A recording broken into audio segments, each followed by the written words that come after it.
Olympic Games, Paris 2024. With Kelly Kitts. From BBC Radio 5 Live. Welcome back to the Eiffel Tower Stadium in Paris for this coverage of the Olympics. Later on this evening, very shortly in fact, Andy Murray and Dan Evans go again in the men's doubles in the tennis. There's a big night at the swimming, and there are genuine medal chances in the BMX. We're going to head to the BMX stadium now and look ahead to what's going to be a very exciting evening of racing. Team GB already have a medal in the BMX. Kieran Riley won silver in the men's freestyle event yesterday. In today's event, Britain has a defending Olympic champion in the women's quarterfinal. That's Beth Shriver. A genuine gold medal contender on the men's side of things. That's Kai White. Victoria Pendleton and Conor McNamara are there for us. So we were quite a few of us there, Conor, for the freestyle yesterday. Different kettle of fish today. Yes, this is. That was Place de la Concorde, middle of the city, trying to bring the urban games into the heart of Paris. But this is out in the shadow of the Velodrome. We haven't had any cycling at the big Velodrome Stadium yet at these Olympics. This is next door to it, an established track. It's been here for 10 years. I mean, a lot of the facilities for this Olympics have been purpose-built just for the games, but this has been here for a long time. All of the riders will have been involved here before. And we're going to have Kai White up first. He's in the next heat of the men's competition. They get 3 runs in this quarter-final. He won silver last time, as he said, and he's hoping to even improve on that. And we've just seen the first heat go, and it is exhilarating to watch. They come charging down off this elevated starting platform onto the track. It's like this big sort of double S, 3 turns back on yourself through to a finishing straight. They negotiate this series of bumps and jumps. There's an initial straight, then the turns, which are called berms, these sort of raised bank corners, slopes that the riders will use to increase their speed of the turn. It is great to watch, and Kai White will be underway shortly.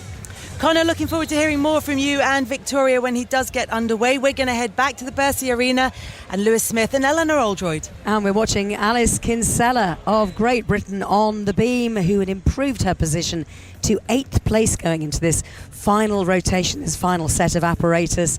And she has a very distinctive start to her beam routine, Lewis, and just a little bit of a wobble on that one-footed pirouette that she does. Yeah, she just folded there and she's come out of her spin a little bit early.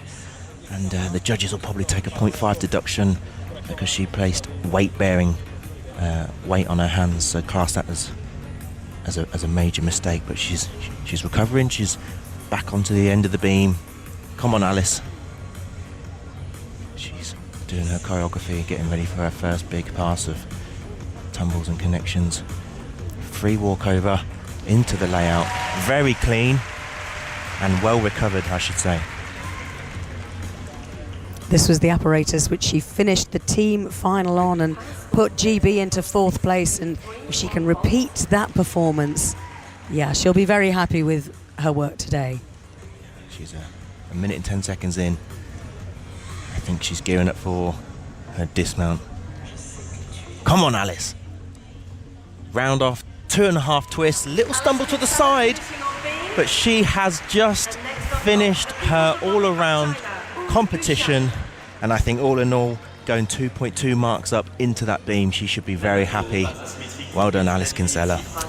Yeah, she's been through quite a lot, Alice Kinsella, actually, in recent years as well. I mean, this competition, she looked, very much down in the dumps at points during the qualifying, but then after the team final, she came up, didn't she? She came into the commentary positions to find her coach, Christine Still, who's working for our colleagues in TV, and she had a big smile on her face. But tricky, she's spoken on social media about the fact that, she's suffered in the past with acne, and the medication that she was on created all sorts of anxiety problems.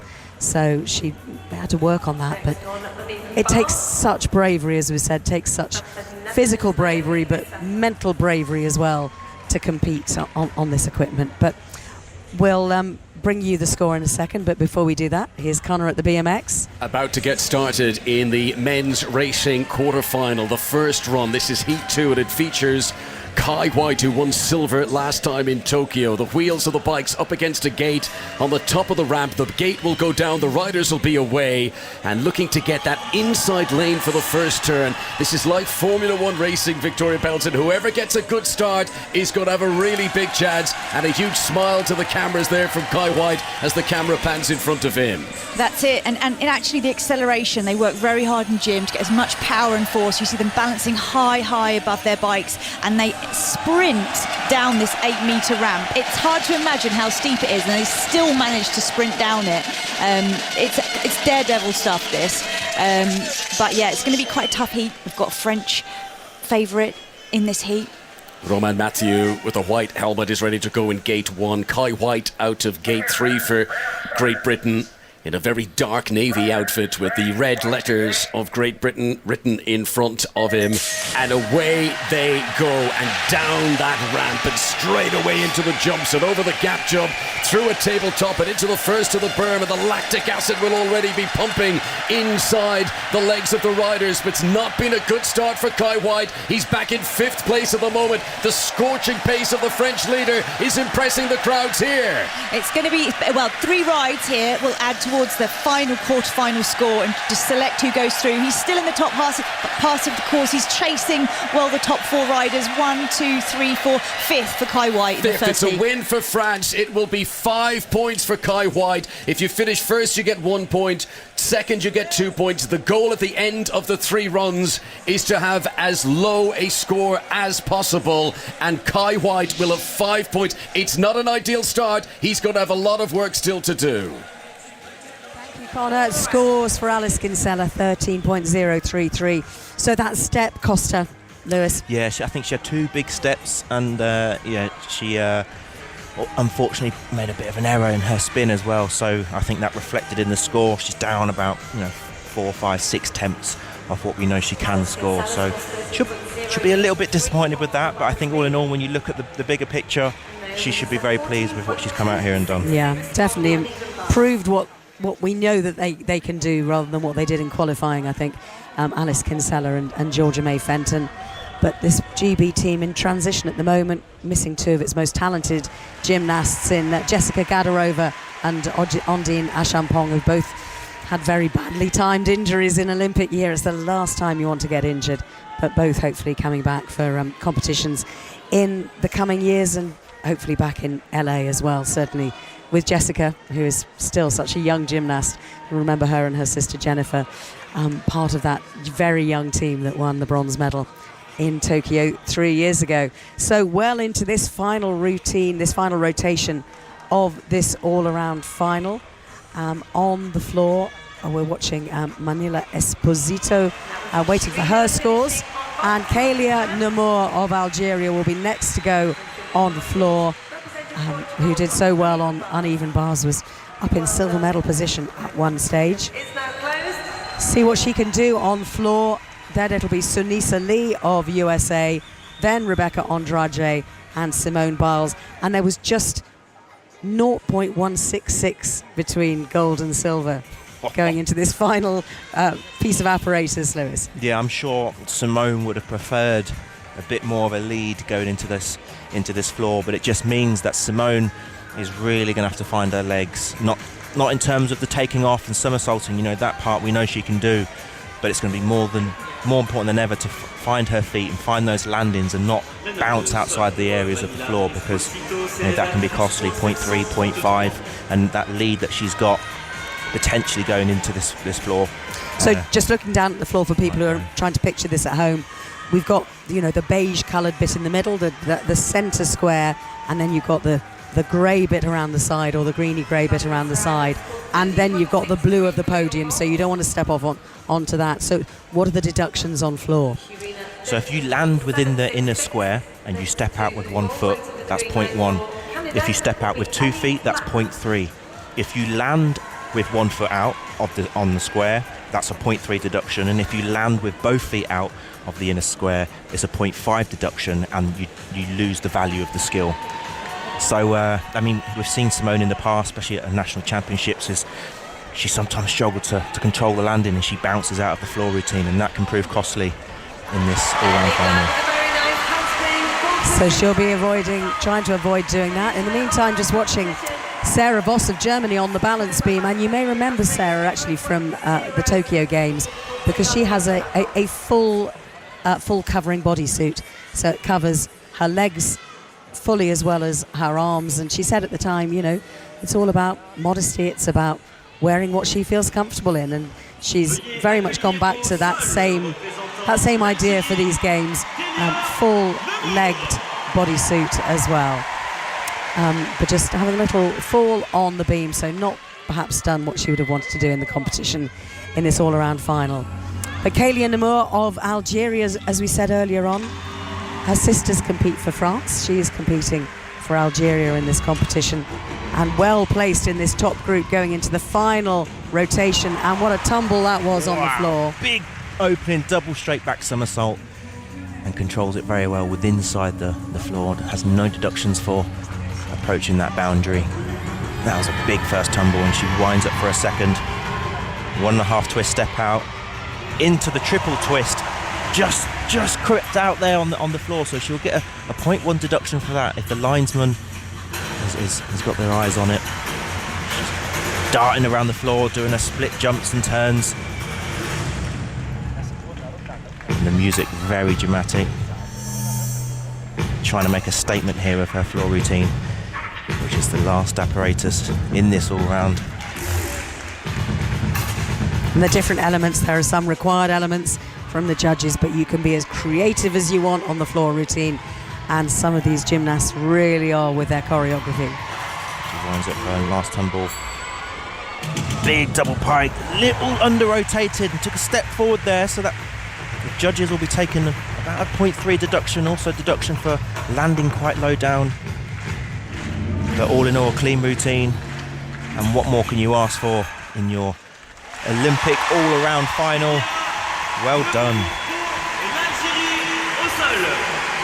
Yeah, it was full of drama, that, wasn't it? Then reflected by the music as well, choosing the music to go with the choreography. So different elements required, acrobatic dance elements, and all about expressing the personality, but also those big tumbles as well. Yeah, I was just watching her walking off the floor. I don't know if she's exhausted or unhappy, but I would have thought finishing your Olympic, all-around final, you'd have a bit more of a...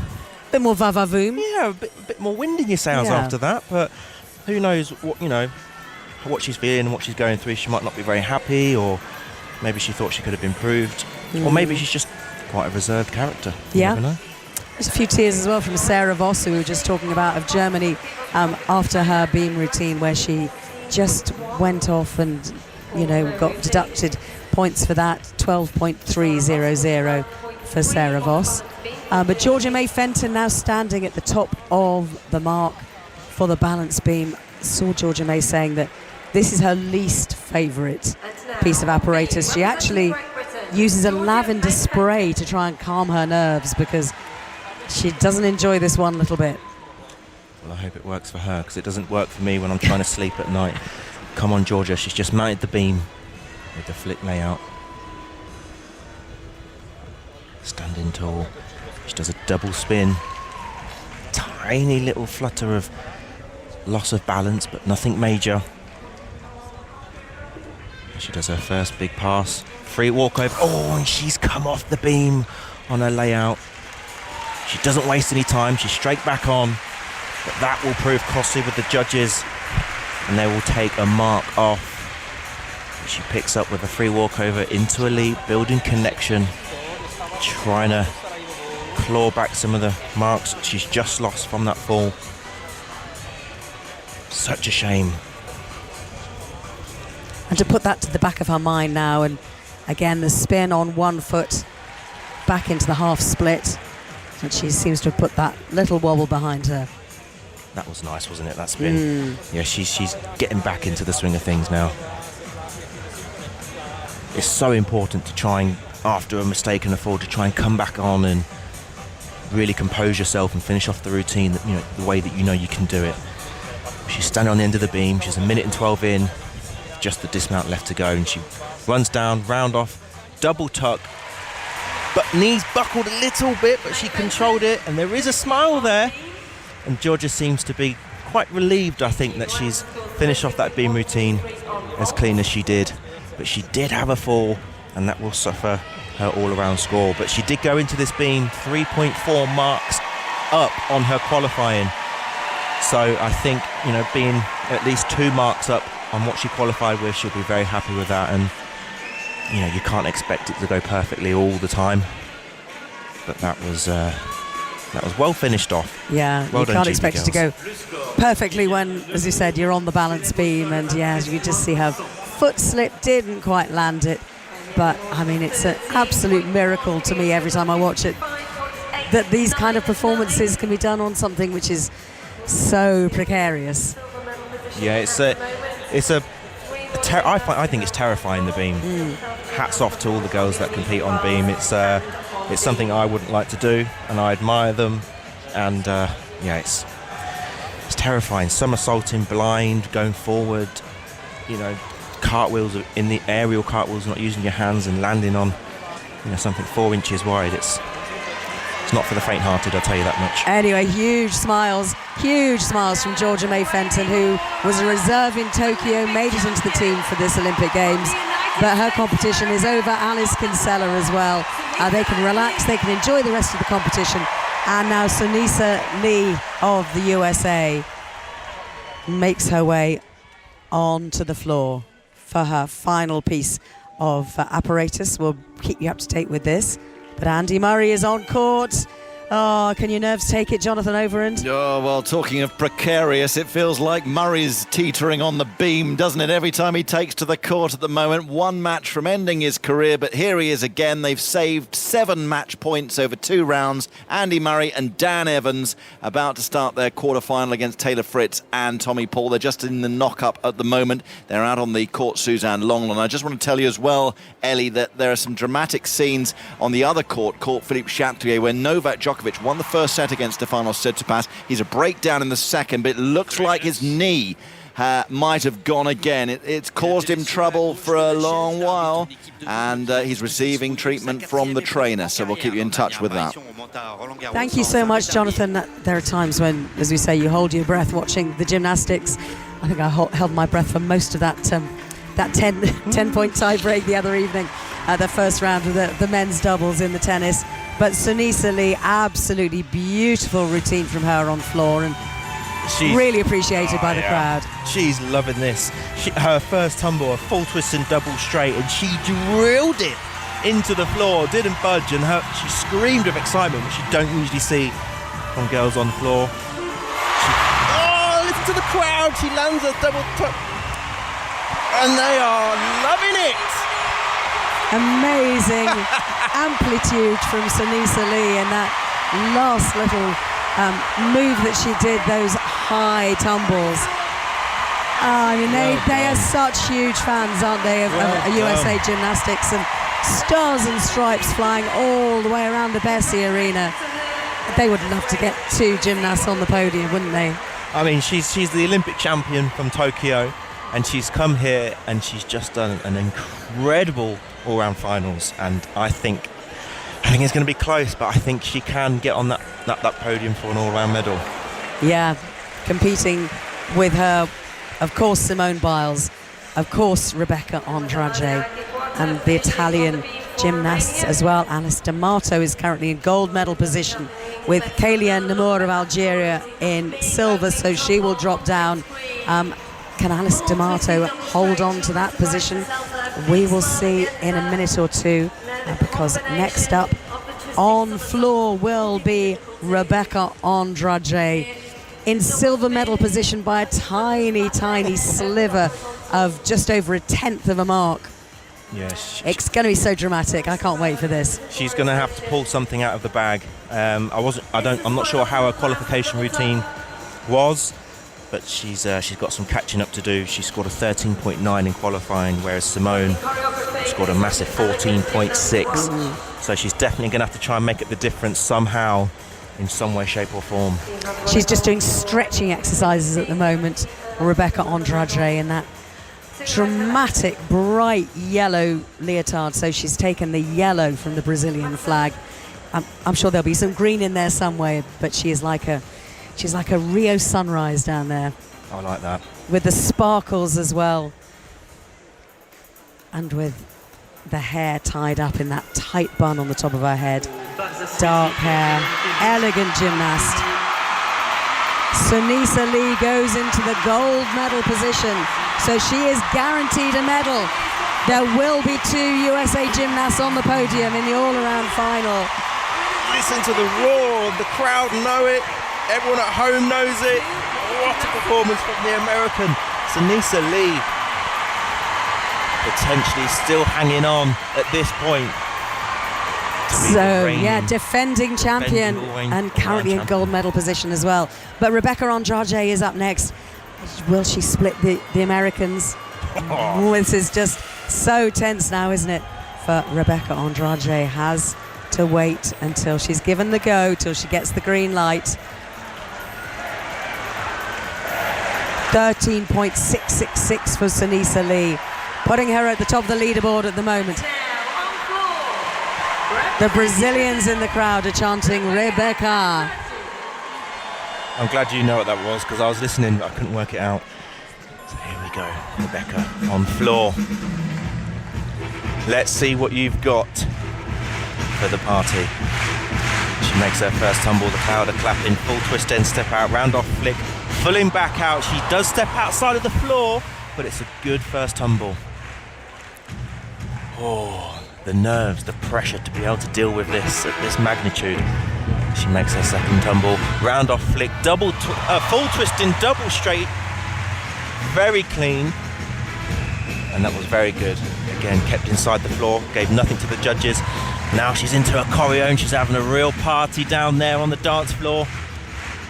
Big double spin, and she's given the crowd something to clap along to here. There's a little bit of Copacabana beach. It's kind of sand coloured, isn't it? Yeah, she's having a good old samba down there on the floor. She does a big double straight tumble and the crowd erupt and she's smiling. She's really leaving everything out there on the floor, giving everything she's got to give Simone Biles a good run for that gold medal.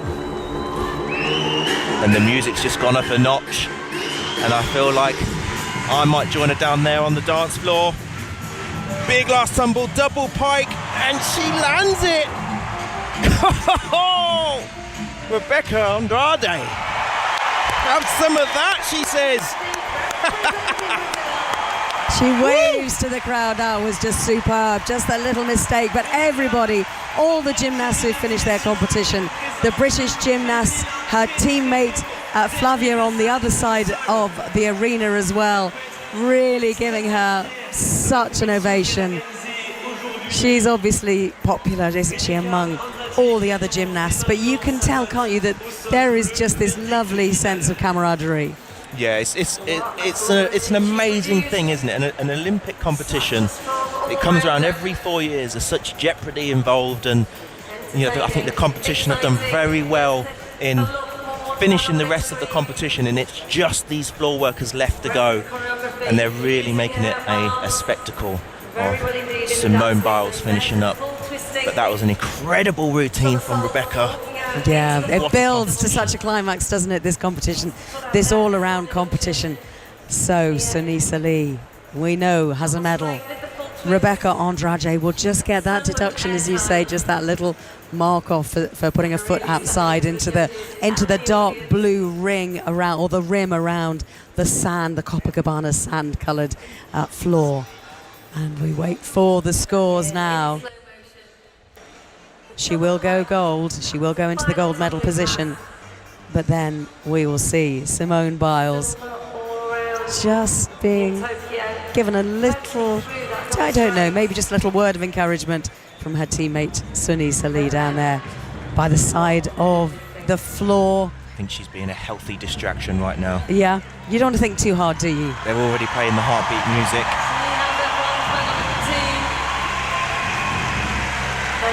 Wow. They are building the tension, aren't they? Still waiting for Rebecca Andrade's score. What will it be? 14.033. So into the lead at the moment. Yep, she goes ahead of Sunisa Lee into the gold medal position.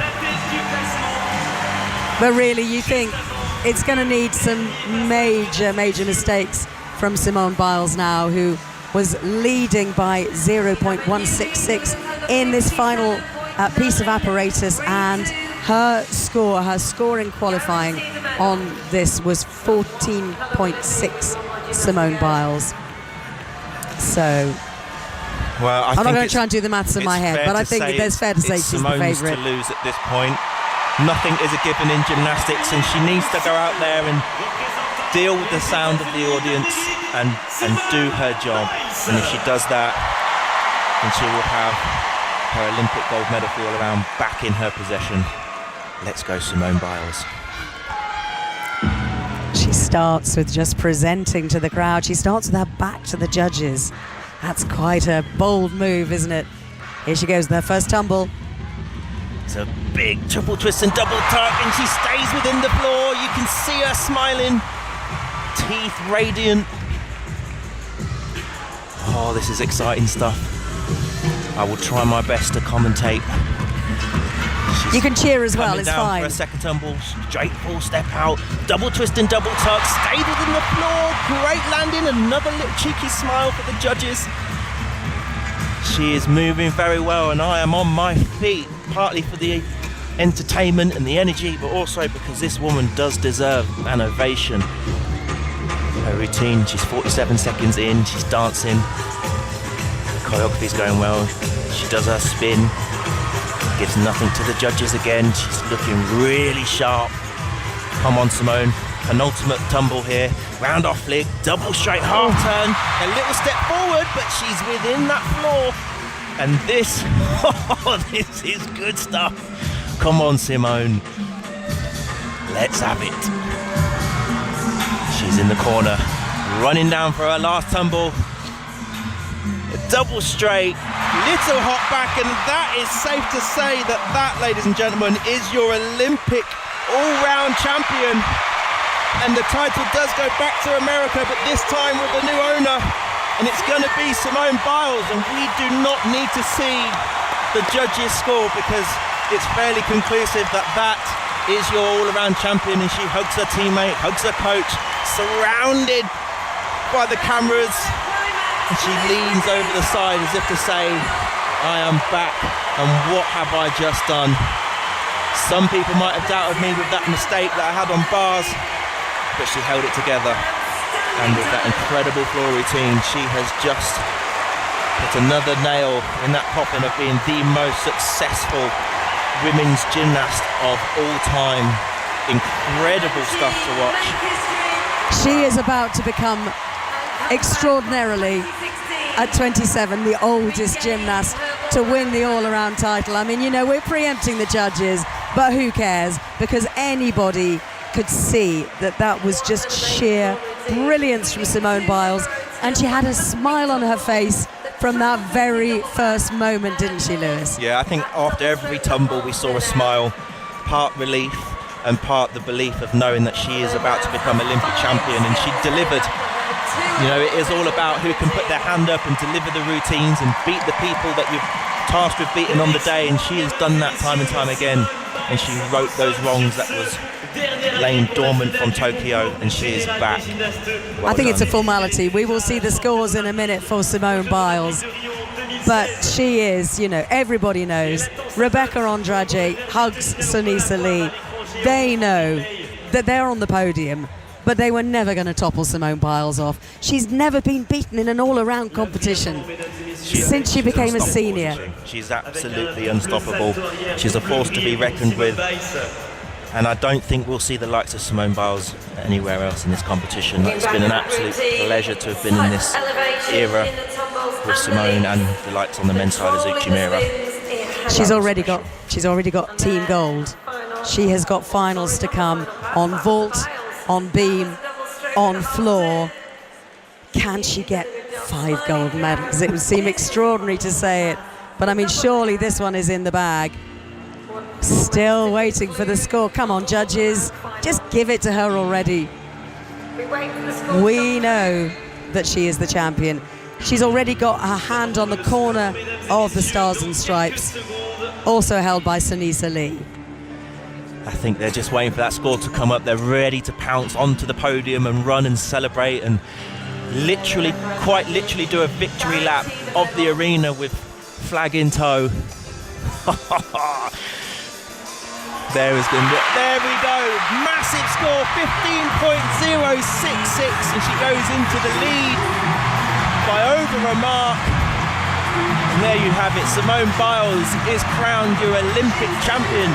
Second, Rebecca Andrade. And third, Sunisa Lee. Two Americans on the podium, and they are doing their victory lap on the floor. Both the Americans and the Brazilian flags waving. Ooh, what a competition, Ellie. Oh, it was just magnificent, wasn't it? And what an absolutely show-stopping climax that we had as well from Simone Biles with Sunisa Lee and Rebecca Andrade as well. I tell you what, this Bercy Arena is going to be cleared tomorrow for the trampolining, but I don't think they'll be jumping as high as Rebecca Andrade and Sunisa Lee and the great Simone Biles just bouncing with joy on the floor here at the Bercy Arena. And Kelly, the Simone Biles Redemption Tour is on, and it's brilliant to watch. 2 gold medals already at these games for the greatest of all time. She is such a joy to watch, someone absolutely at the peak of her sport. And thank you so much to Eleanor Oldroyd and Lewis Smith for bringing us the coverage of that. You've been fantastic to listen to. We're at the beach volleyball at the Eiffel Tower Stadium. It's a best of 3 sets.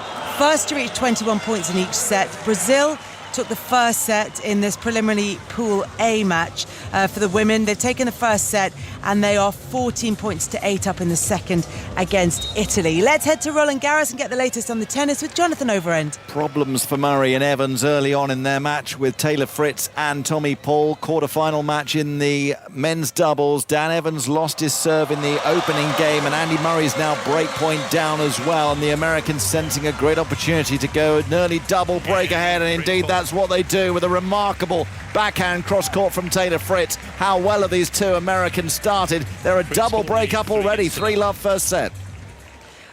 So a legend of the sport in action at Roland Garros, potentially bringing down the curtain on his competitive career. We heard Simone Biles taking gold earlier, a legend in gymnastics, and there's a legend in the making in the pool, certainly adding to that last night for an extraordinary evening where he made Olympic history. Léon Marchand wrote himself into history in the pool. 2 golds in the 200-metre butterfly and 200 metres breaststroke. He's back in action tonight.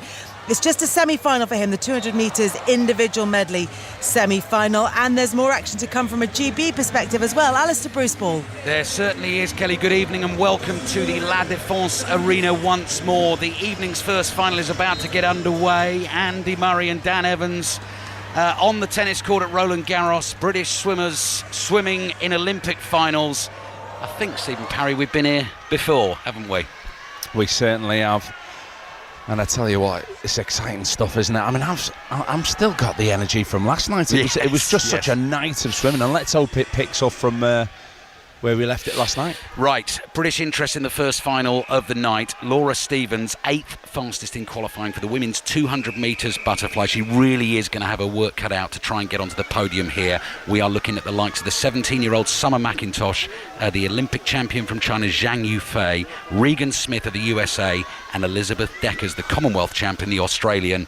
And they are just about ready to go. They are underway into the pool for the first final tonight. Léon Marchand on the way. In the men's 200 metres individual medley, Duncan Scott and Tom Dean will swim in that. We'll watch Ben Proud as well in the men's 50 metres freestyle semi-finals, which will be absolutely thrilling. Laura Stevens has made it 30 metres down the pool in this first of 4 lengths in the women's 200 metres butterfly final. But the big guns are already performing here. Summer McIntosh, Zhang Yufei and Regan Smith, all out there in front. Steve. Yeah, and Regan Smith there, the American, she is supreme on the underwater. She just made up so much ground there on Summer McIntosh. But Zhang here, she's the Olympic champion, looking very dangerous. She's not going to let this title go easily.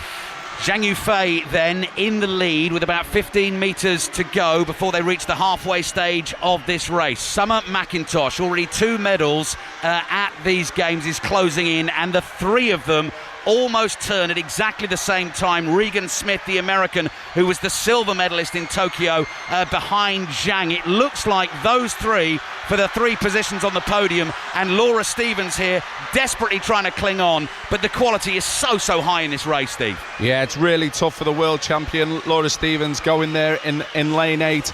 She's not going to be in the medals tonight because the pace is just white hot here. You got the 2 fastest swimmers of all time, Summer McIntosh, Regan Smith, batting it out with Zhang, that for me looks finished. She's taking it out too hard. The elephant's going on air back.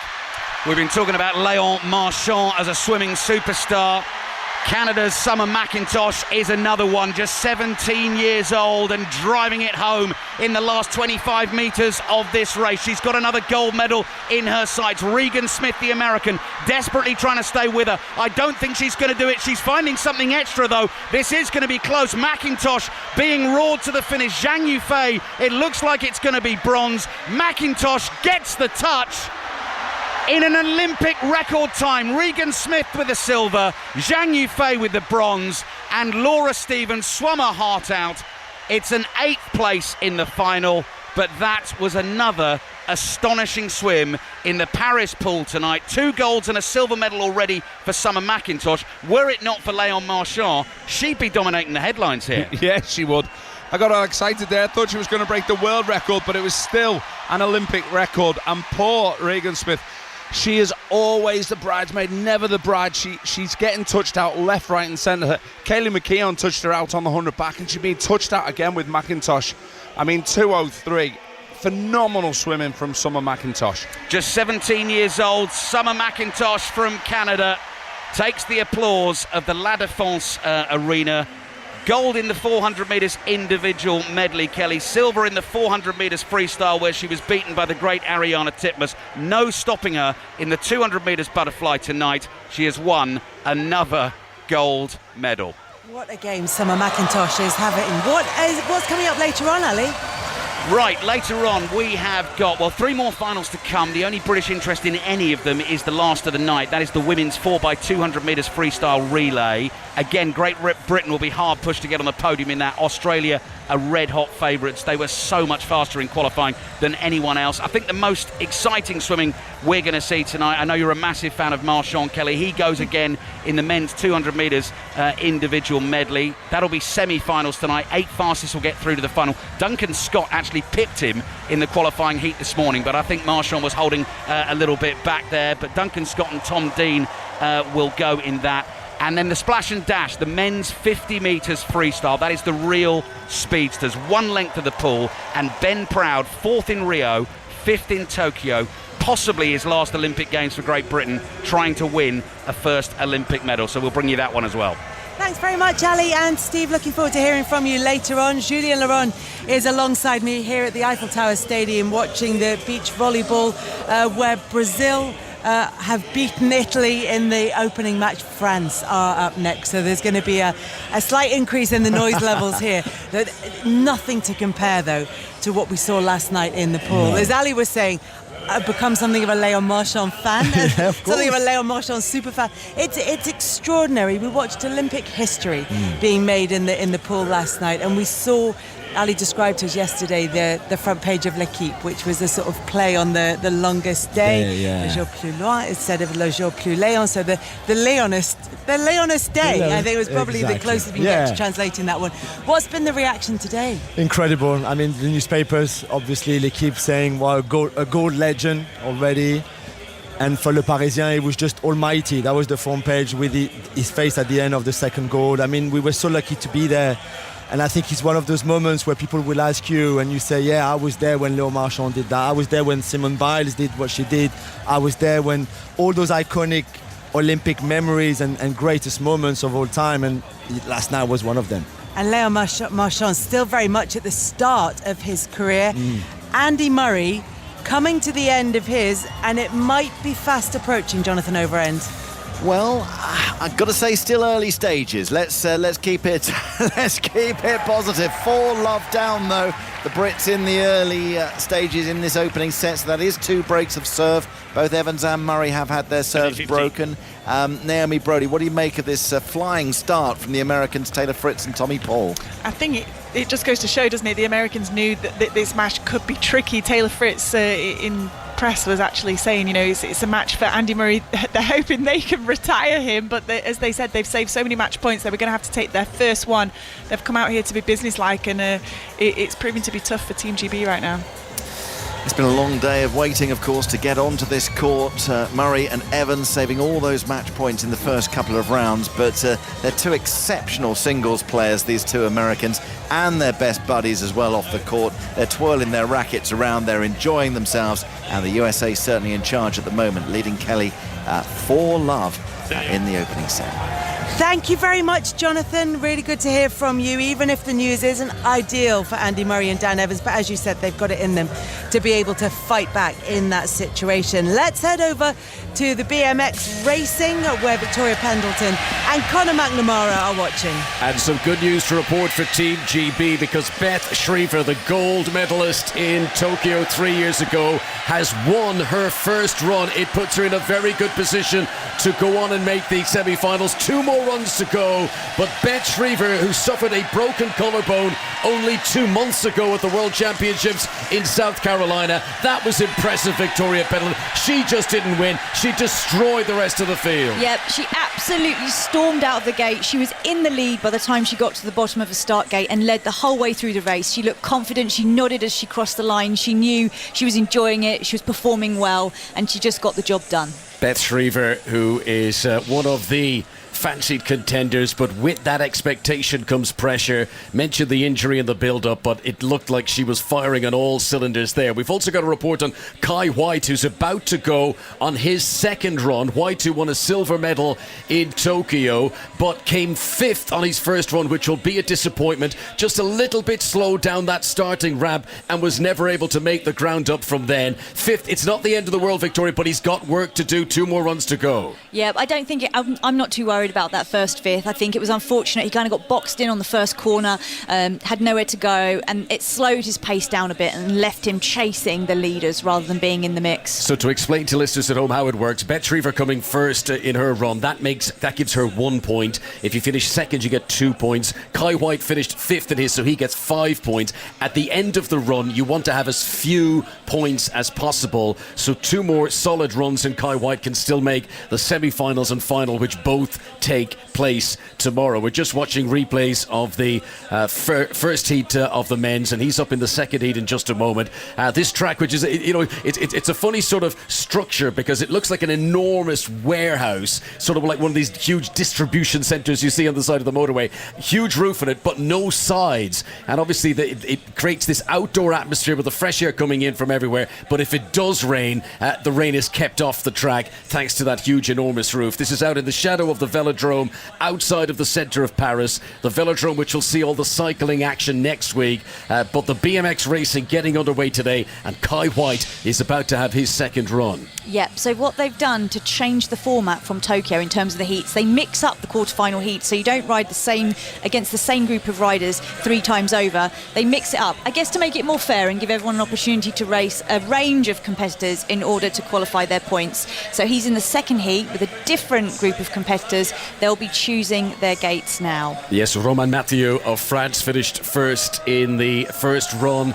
The Colombian Mateo Carmona Garcia was second, and depending on your finishing position in the first run, you're allowed to choose which gate you go out of. Do you want to be closer to the turn? Do you want to be in the middle? Do you want to be at the further end so people aren't cutting across you? Every rider will have their own preference in that regard, but in terms of shortest distance, if you're on that inside lane, you should hit the first corner first, and no surprise that Romain Mathieu has chosen that position as he looks to make it 2 wins out of 2.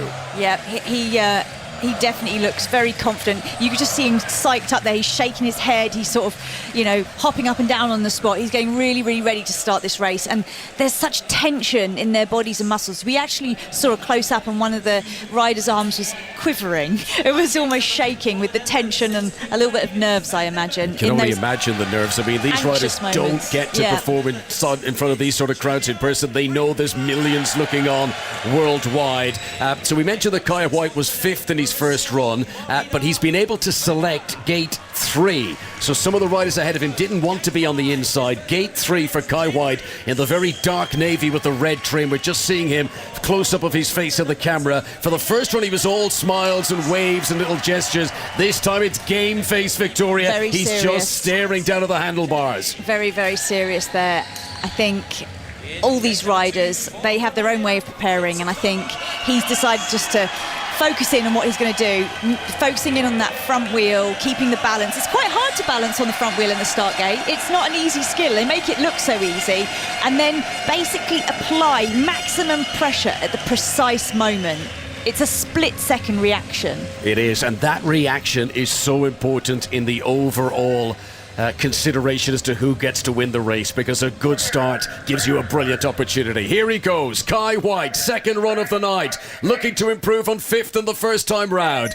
Can he get a good start? Straight out of the blocks, but there's pacey riders on the side of him and through the middle of the track. It's a really good start for Kai White, but then the Australian and the French jump ahead of him, and he's been caught in heavy traffic as he goes around the first burn. He's currently in 4th. Yep, he's squeezed out there as they went high on the banking in that first turn. He's now chasing into a 5th position again. He might, and there's been a crash. 2 riders have fallen out. He's in 3rd position now. Propels him into 3rd, into the final turn. Kai White trying to catch up on 2nd. It's going to be 3rd for him as he comes over the last few bumps. There was a crash that took out 2 riders, and it's a 3rd place. So that will mean 8 points in total going into the final run for Kai White. It's an improvement on his first run, but he will, Kelly, still have work to do going into that 3rd run in around about 10-15 minutes time.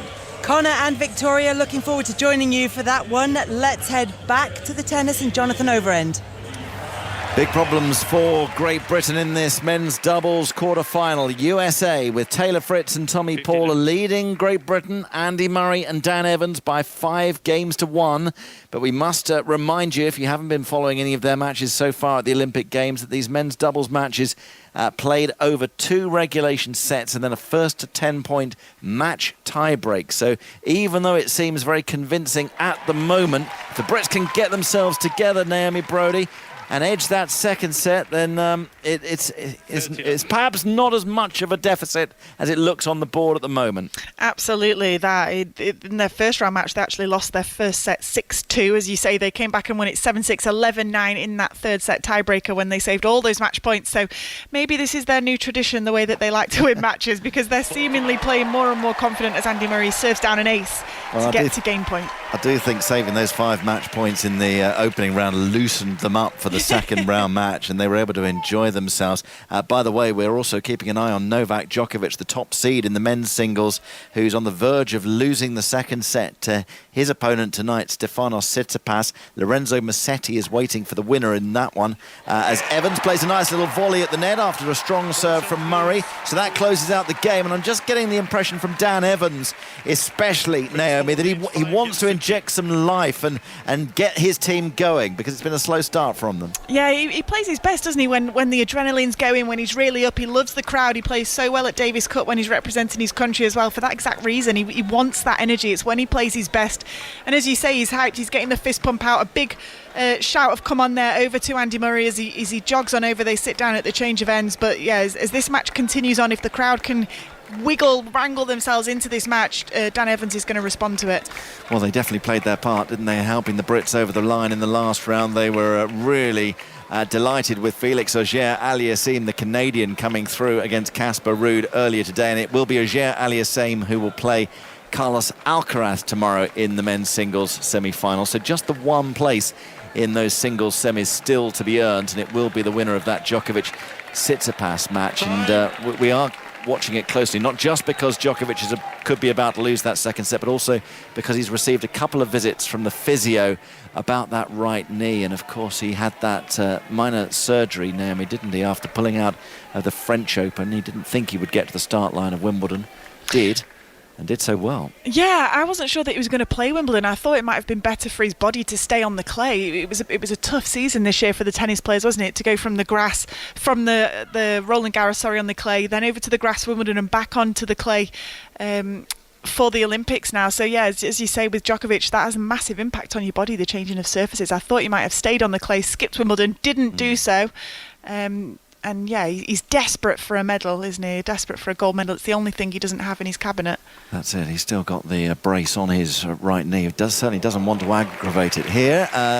Brilliant return from, strike on the forehand from Tommy Paul, which has taken Dan Evans into the geraniums at the side of the court. I mean, he gets such a great angle on this to Tommy Paul, and Evans is chasing over towards the line judge. He's almost in there with the spectators. Can't do anything about that. And the United States have 15-love on their own serve, serving for the opening set at 5-2. Paul in the white baseball cap. Fritz with the white headband, good friends, similar in age. Fritz is 26, Paul is 27. They're both elite players in the top 15 in the world singles rankings. Murray gets the return, but he's pushing just slightly long.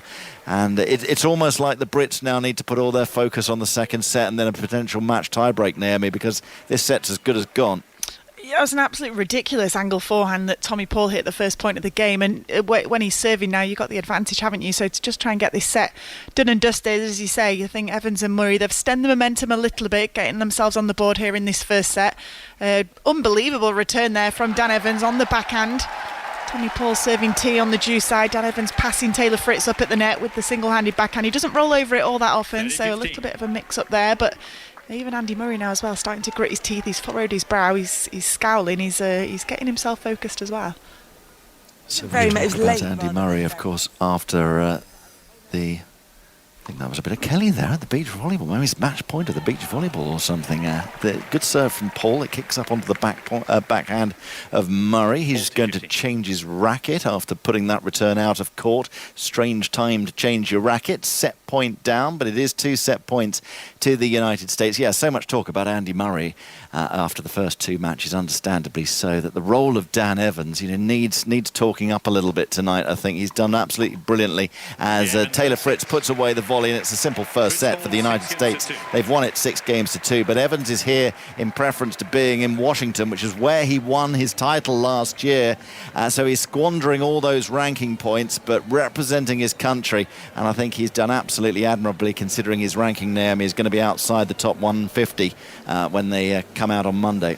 Yeah, he's currently 172 in the live rankings, but as you say, they don't come out officially until Monday, and he could drop further if players below him who are playing in tournaments with ranking points available this week win more matches. They could go above him and push him down further. So he's dropped over 114 places and counting, as you say, those 500 points from his final in Washington last year coming off the ranking. Taylor Fritz is, I was going to say, a similar situation. He's not, because his ranking's far higher. So he's dropped from 13 to 11.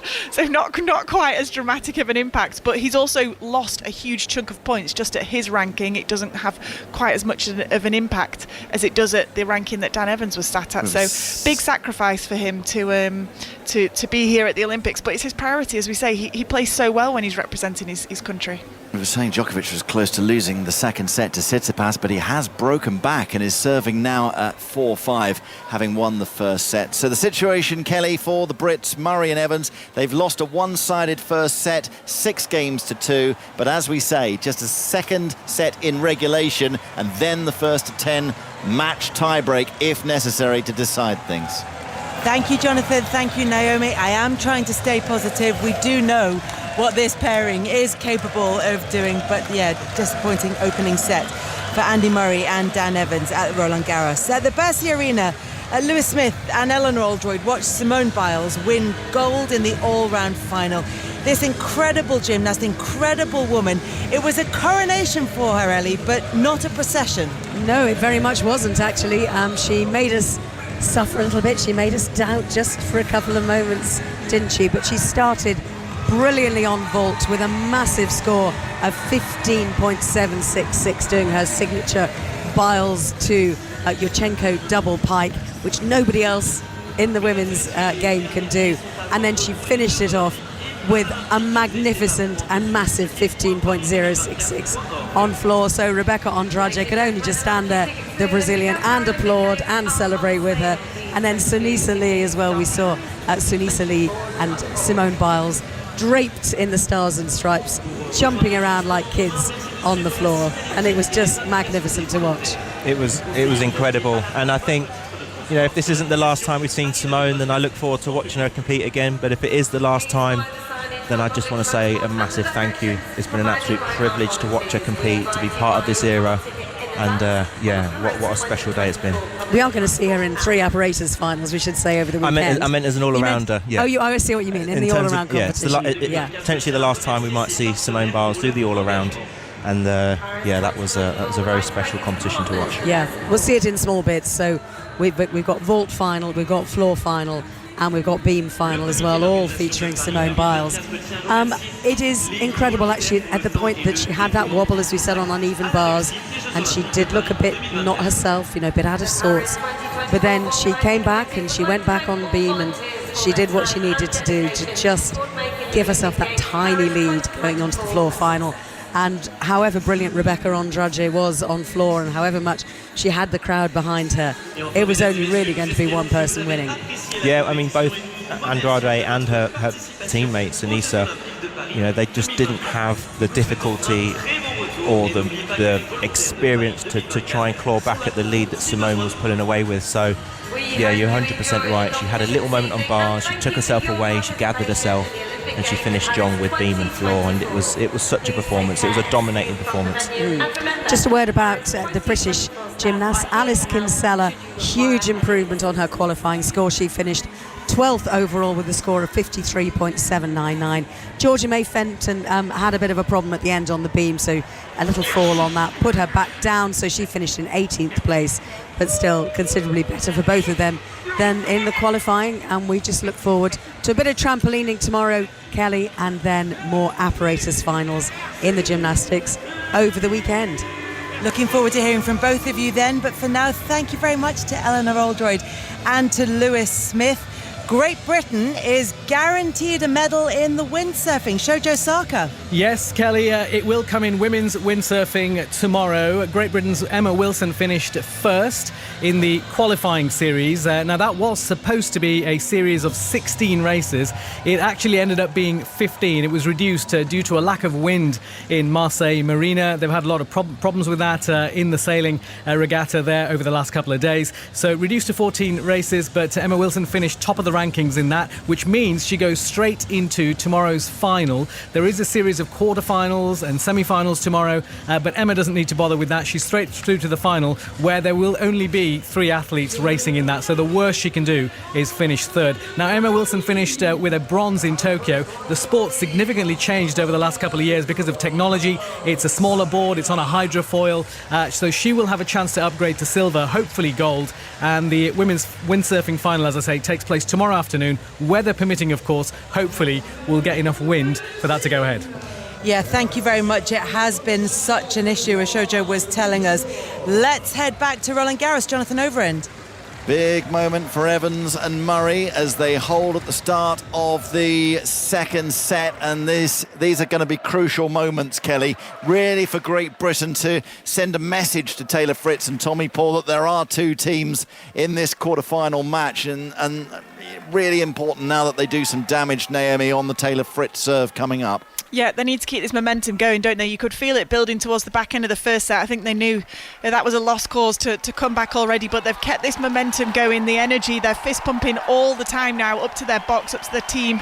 It's jam-packed full of people, and the crowd's starting to get behind them as well. They want to see the fairy tale ending for Andy Murray's career. All right, no better time than to strike early right at the start, but they're going to struggle if Fritz serves as well as that. Big serve down the centre of the court that hits the centre line, so 15 love, and that's the problem, Naomi, isn't it? These two are both such strong servers. Yeah, servers and from the ground. They're 2 of the best singles players in the world, aren't they? And when they come onto the doubles court, it's not like they don't know what they're doing out there either. Their hand skills are a huge serve again from Taylor Fritz. Andy getting his racket on it, but only being able to find the net. But even from the back of the court, the shots they've been coming up with, the angles, the lobs, their hand skills, it's so creative. It's great tennis to watch, but obviously we'd rather not watch it right now unless GB are the ones that are winning. Djokovic, meanwhile, has come back from a breakdown to level the second set 5-all against Stefanos Tsitsipas. We've seen that matchup before here at the French Open, haven't we? But Djokovic 2 games away, potentially, from taking his place in the semi-final, despite receiving 2 separate visits from the physio.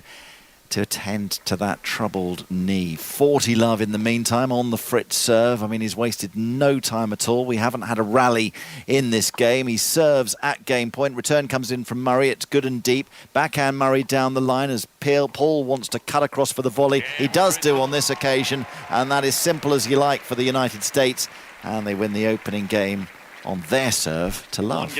It's just tough because when you're playing against somebody with a serve like Taylor Fritz, you're barely getting into any of the points. When you're trying to make the most of it, trying to build pressure in a game just off a single return that you can find back into the court. So see if the British guys can hold serve here. That's going to change the rhythm of the match a little bit, put a bit more pressure on the Americans when it's their turn to serve. Well, they've had Dan Evans serving first consistently during their run here. So Murray to serve now. And Evans crouching down in his yellow tennis shoes at the net. You can't miss him with those. Into the net with the first serve. Actually, Andy Murray does quite well to miss Evans, even though he was crouching down. That was quite low down into the net. This is being played once again on the court, Suzanne Longlon. Murray and Evans have played all three of their matches so far on this particular court. Backhand return from Tommy Paul down there at the far end. Another forehand from Paul, who's played excellently. Murray can only put a defensive lob up, and Fritz smashes onto the baseline for a winner. I mean, they're playing quite brilliantly, these two. They really are. It's not a case, is it, of Andy Murray and Dan Evans playing poorly at all. The American pairing they've just been incredible. It's just great tennis, as we say, just so frustrating that it's happening at this stage of the tournament against the Brits, who have really started to build some momentum. They've started to play a bit better, match after match, getting confident. So love 15. Murray to serve in his navy blue Team GB kit with hints of red. Just missing with the first serve. How well he's done to get through two matches seemingly trouble-free after having that back cyst removed with surgery not so long ago. Evans with his injury problems as well right at the start of the year, back end of last year, start of this one. Here's Murray with the second serve in towards the body of Fritz, but it's no problem at all. He just whacks the return right onto the sideline. Love 30. Just another ridiculous return. It's a great body serve from Murray, jamming Fritz up, who's sort of 6'4", 6'5", maybe even taller. It's a brilliant serve to go for, keep it out the strike zone, but how on earth has he found the sideline there, clean off the edge of it? Andy just rolling his head up to the sky, not knowing how Fritz has found that shot. Quarter-final match. Murray at love 30. Huge problems for Britain if they can't win this game, and Evans has missed a volley at the net, and the problems just deepen now. Love 40. That return was there for him. It was almost too close. Yeah, so close, he's almost touching the net, wasn't he? Tommy Paul doing a good job, full stretch, keeping it nice and low, making the volley as tough as he could for Evo, but as you say, was within touching distance of the net, needs to find the court there.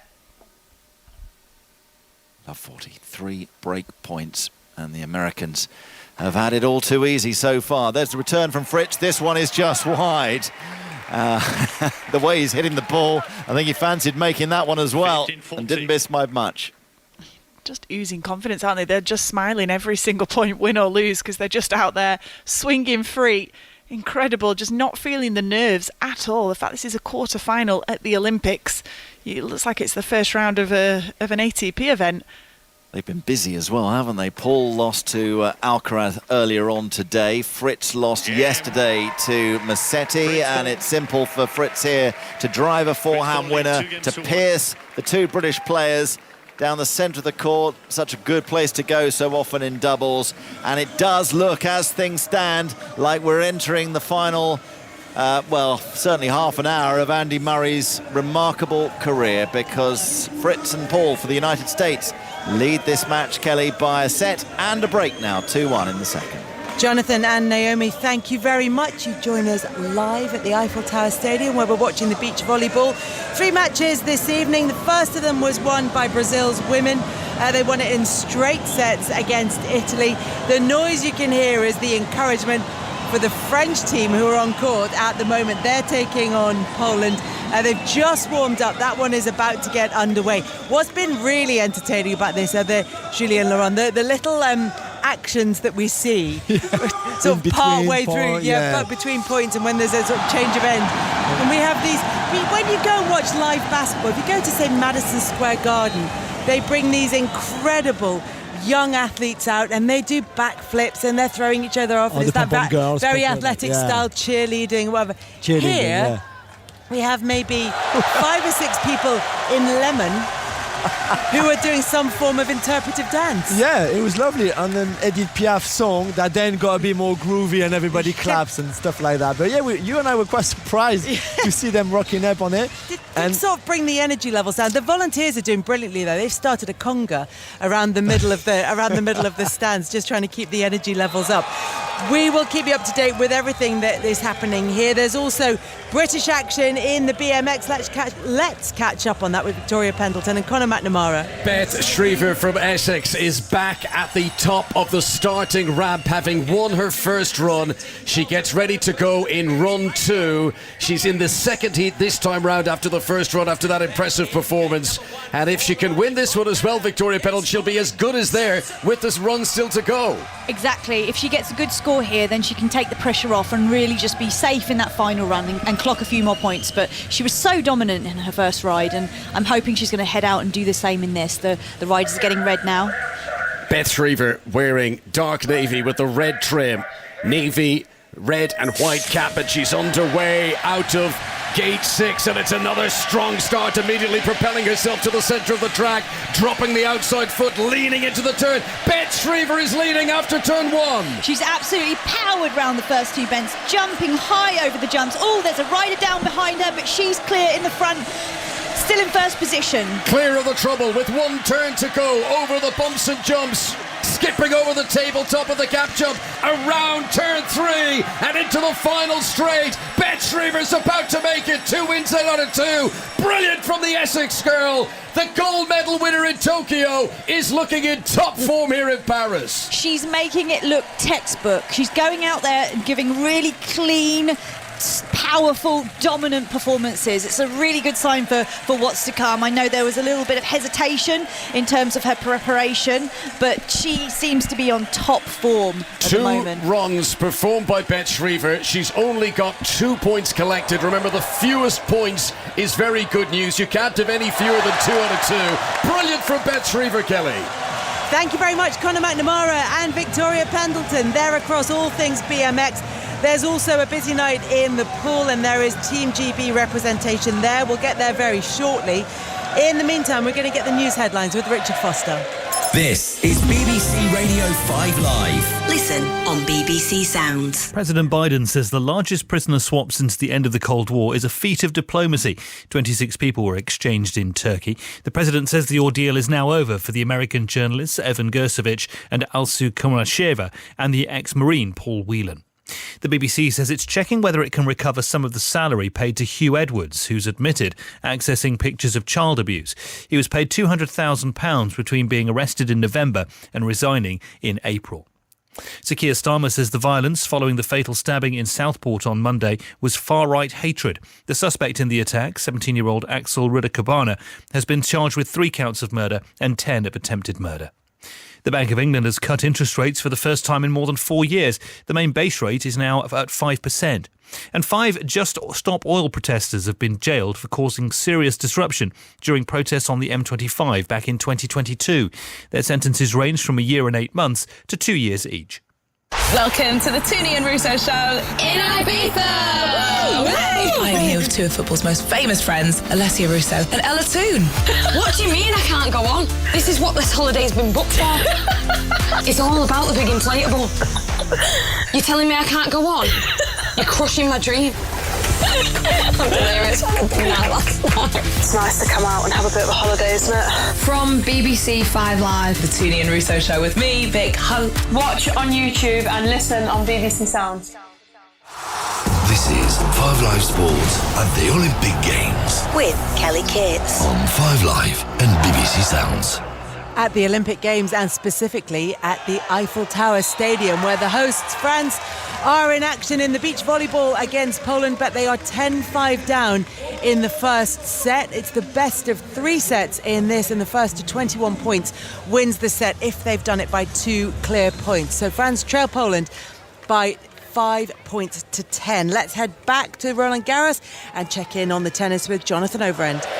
Still the United States, Kelly, in firm command of this quarterfinal. Taylor Fritz and Tommy Paul lead it by a set and 3-1 in the second. And if Murray and Evans are to survive, if Murray is to extend his career, they've got to do something really extraordinary because they're not playing well. They're not very sharp. They're missing volleys. In fact, Murray's just put a volley almost right on cue into the net there, and it's 15-30. And sometimes, Naomi, you get days like this, don't you, where just nothing's going right?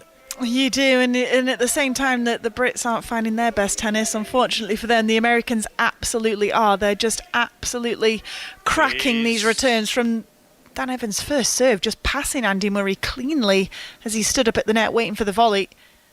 And the atmosphere is a strange one because all the support, it seems, is for the Brits. There are a couple of pockets of USA supporters, but all the neutrals are right behind Andy Murray and Dan Evans as Fritz plants a huge forehand down the centre of the court, and Evans can only put the volley long, and it's break point again, 15-40 on the Evans serve, and this match is going to be over before you know it, unless something extraordinary happens. Evans to serve, looking concerned.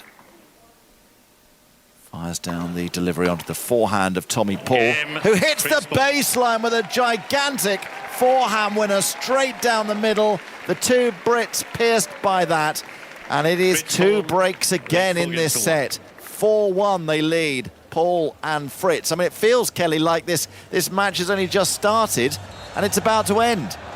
It has. It's absolutely flown by, and it's not going the way that Andy Murray or Dan Evans would want. Taylor Fritz and Tommy Paul well on top in that one. Jonathan and Naomi, thank you very much. Big night in the pool as well. Just a short time ago, Ben Proud went in the second semi-final of the men's 50 metres freestyle. Commentary from Steve Parry and Alistair Bruce-Ball. It's underway. Ben Proud throws himself into the water, quickly up to the top of the surface. McAvoy on his left-hand side and Florent Manadou to the left of McAvoy. Great start by Ben Proud at the moment. I think he's leading this race, about 15 metres to go. McAvoy is strongly there with him. Proud pushing hard for the wall. This is looking very good for Great Britain and Ben Proud at the moment. Proud, will he get the touch?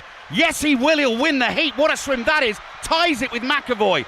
Proud and McAvoy, dead heat, came flying down that pool. It was a whirl of arms, legs and white water, but Proud performs when he really, really needs to, and if he can find that in the men's 50 metres freestyle final, then the dream of winning an Olympic medal, Steve Parry, could come true. Well, he's absolutely in his best form there. He had a miraculous start. He came out ahead of the rest of the field, only by about 30 centimetres, but that's all you need on the 50. And you know what? He slowed down. His last two strokes, it either looked like he got it wrong or took his foot off the gas. I think he's got a little bit more tomorrow night, and that puts Ben Proud firmly as one of the favourites to win the gold. That is extremely exciting. What a performance from Ben Proud. Florent Manadou of France, the 8th fastest qualifier. Proud and McAvoy the quickest. The second heat was quicker, and Proud swam it in 21.38 seconds. He will have a great shout for a gold medal in the final. Thank you very much, Alistair Bruce-Ball and Steve Parry. The final of the men's 50 freestyle featuring Ben Proud will be tomorrow night. We'll bring coverage of bringing you coverage of that live on 5 Live Sport. Still to come this evening, the women's 200 metres breaststroke final and the women's 4x200 metres freestyle relay final. Team GB going there. It's been tough for them, but they might just be able to push for the medals. Let's head back to Roland Garros. Jonathan Overend. Hey, things are looking up, Kelly. Taylor Fritz has just missed a forehand. He's missed one. We'll take that. Small steps and all that. But Tommy Paul has made a volley there, and it takes the United States to 30-15 on the Fritz serve. They're leading 4-1 in this second set. They're 2 games from victory. Very shortly, it could be just 1 game away from victory. And, of course, as we edge towards that finishing line with the score line so much more dominant and one-sided than it has been in the 2 previous Andy Murray-Dan Evans matches, so our thoughts turn to saying farewell to Andy Murray's career. 19 years a professional, around in British tennis for so much longer, but Tommy Paul has missed a backhand, and that was a strong return from Andy Murray. And one thing's for sure, Naomi Brodie, the Brits can play so much better. They are capable of turning this around if somehow they can find their form. Yeah, as you say, and the Americans can play so much worse, can't they? Absolutely everything was going their way for a set and a half, and just a couple of percent here for the Brits, a couple of percent taken away for the Americans, and things are going to turn on their head as Dan Evans Wonderful return from Dan Evans down the line on the forehand. That's got the crowd going, and that is going to give Great Britain an opportunity. Meanwhile, on court, Philippe Chatrier, Novak Djokovic, an extraordinary turnaround in the second set because he was trailing to Stefanos Tsitsipas and now has 3 match points at 6-3 in the second set tiebreak. So it looks like Djokovic is about to set up a semi-final against Musetti. Meantime, break point to Britain. Does the comeback start here? Murray and Evans have been returning well in this game. They've found the middle of the racket finally. The serve from Fritz, backhand return from Murray, just inside the baseline. Volley from Evans! It's a winner! It was down to the shoelaces of Tommy Paul, and here we go. Match starts now. Don't worry about what's gone before. Let's do it from here. It's when they're at their very best. What a return from Andy Murray. He's pulled that game back on his racket. Again, finding the space past Tommy Paul up at the net. And how have they broken Taylor Fritz? His serve's been unplayable, unreturnable for the entire match. Dan Evans sharp as anything up at the net again there. And as you say, Jonathan, completely back in this match now. Well, it's Andy Murray to serve next, and he has had his serve broken on 2 of the 3 occasions, but now needs to find some rhythm, find some of those Olympic winning aces from 2012. Djokovic wins the match, one of his great wins, extraordinary. Backhand overhead from Evans and down the centre again from Fritz, and that's a winner to confirm the result of the one remaining men's singles quarterfinals. Novak Djokovic beating Stefanos Tsitsipas in a second set tiebreak from a breakdown, despite receiving attention from the physio on that troublesome right knee. So the men's singles semi-finals will be Musetti against Djokovic, and that's a rematch from Wimbledon, and Auger-Aliassime against Alcaraz. They will be tomorrow. Here's Murray serving at love 15. Body serve. Good return from Fritz and a half volley into the net from Murray. And he got himself into an awkward position there, Naomi. Yeah, just saying to himself, he's so sluggish. He was a little bit, wasn't he? Slow to react. Taylor Fritz choosing the right way almost every single time, whichever way Dan Evans darts when he's up at the net after the Andy Murray serve. Taylor Fritz choosing the other way every single time, reading them like a book here. Murray wasn't ready for it. Fritz and Paul have had a lot of success with their forehands down the centre of the court. Just trying to play on a few communication difficulties perhaps between Murray and Evans. Love 30 on the Murray serve. And remember, they are, even though they broke in the last game, they are still a break down because the Americans had a double break lead at 4-1. It's 4-2 right now. Murray serving in trouble. Forehand return from Paul. Low volley from Murray, but that's going long. And again, the Americans are just shooting from the hip. They are just swishing. I mean, they're relaxed on a bad day, aren't they, these two, Naomi? Just incredible. I mean, I know Tommy Paul's played a lot of tennis today. He lost to Carlos Alcaraz just a couple of hours ago, but he's seen the ball so big out there, just swinging freely. That's the first serve of Andy Murray. He's almost just hitting a clean winner from it, right down to the toes. And you know you're in trouble against him when the American is twirling his racket on his index finger, and that's what he's doing right now, loving it. It's love 40 on the Murray serve. He's missed the first delivery. And what a shame for them, having got the crowd going, found a little bit of form in that last game, that they've sunk back into this sort of desperate situation. Love 40, 3 break points, second serve to come. Fritz is looking ominous. Oh, it's a double fault. It's a double fault off the net court. Listen to Court Suzanne Longlong. And they know, as we know, that the Andy Murray career is coming to an end. A break of serve to Love. Double break restored. It is 5-2 in this second set to Taylor Fritz and Tommy Paul. Naomi Brodie. Just absolutely no atmosphere, is there? Even the Americans just staying a little bit quiet now. I think so many have so much respect for Andy Murray. A lot of the crowd in there supporting the Brits, but firmly supporting Andy Murray. The respect, the credit they're trying to give to him for his incredible career. Multiple Grand Slam champion, 3-time Olympic medalist, 2-time gold in the singles, silver in the mixed doubles with Laura Robson as well. But it's tough to see him go out this way. He's not playing his best tennis today, and that's a shame. No, but he has had those wonderful moments of elation, hasn't he, Naomi, over the course of this Olympic experience here. And we wondered how the career would end.